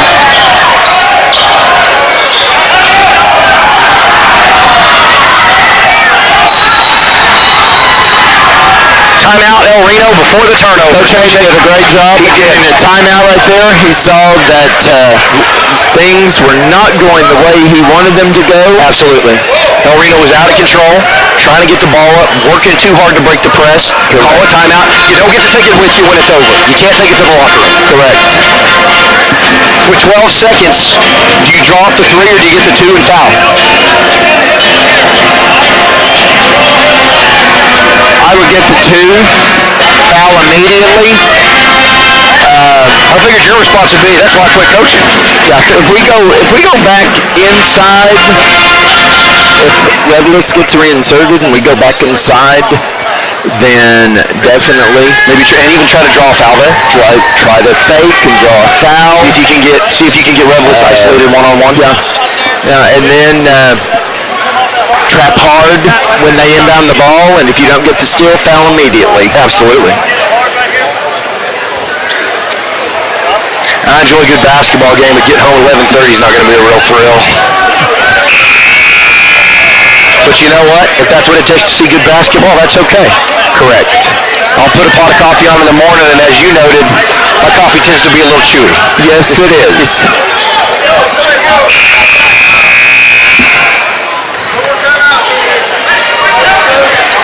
I figure drinking that coffee is how you kept your hair all these years. I hope so. All right, El Reno to inbound on the near side division line. 12 seconds exactly, trailing by 3. That was an over backward violation, but you know what? We'll pass on it, and that's okay. Of course, you've also... Revelous, if that goes in, he has done everything he can do tonight, I'll tell you what. It was just a little short. It was right on line. It was a great shot. Absolutely.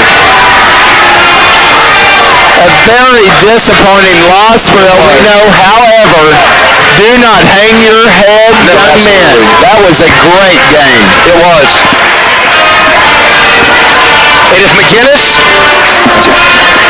spent as much time shaking hands as they do looking at the student section, we get out of here a half hour earlier.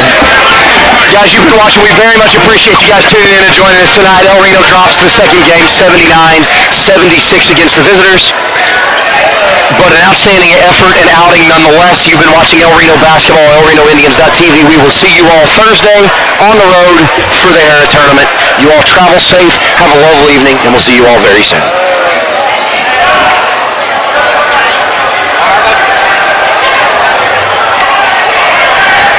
All right, thanks. Start tearing down, let's right down here.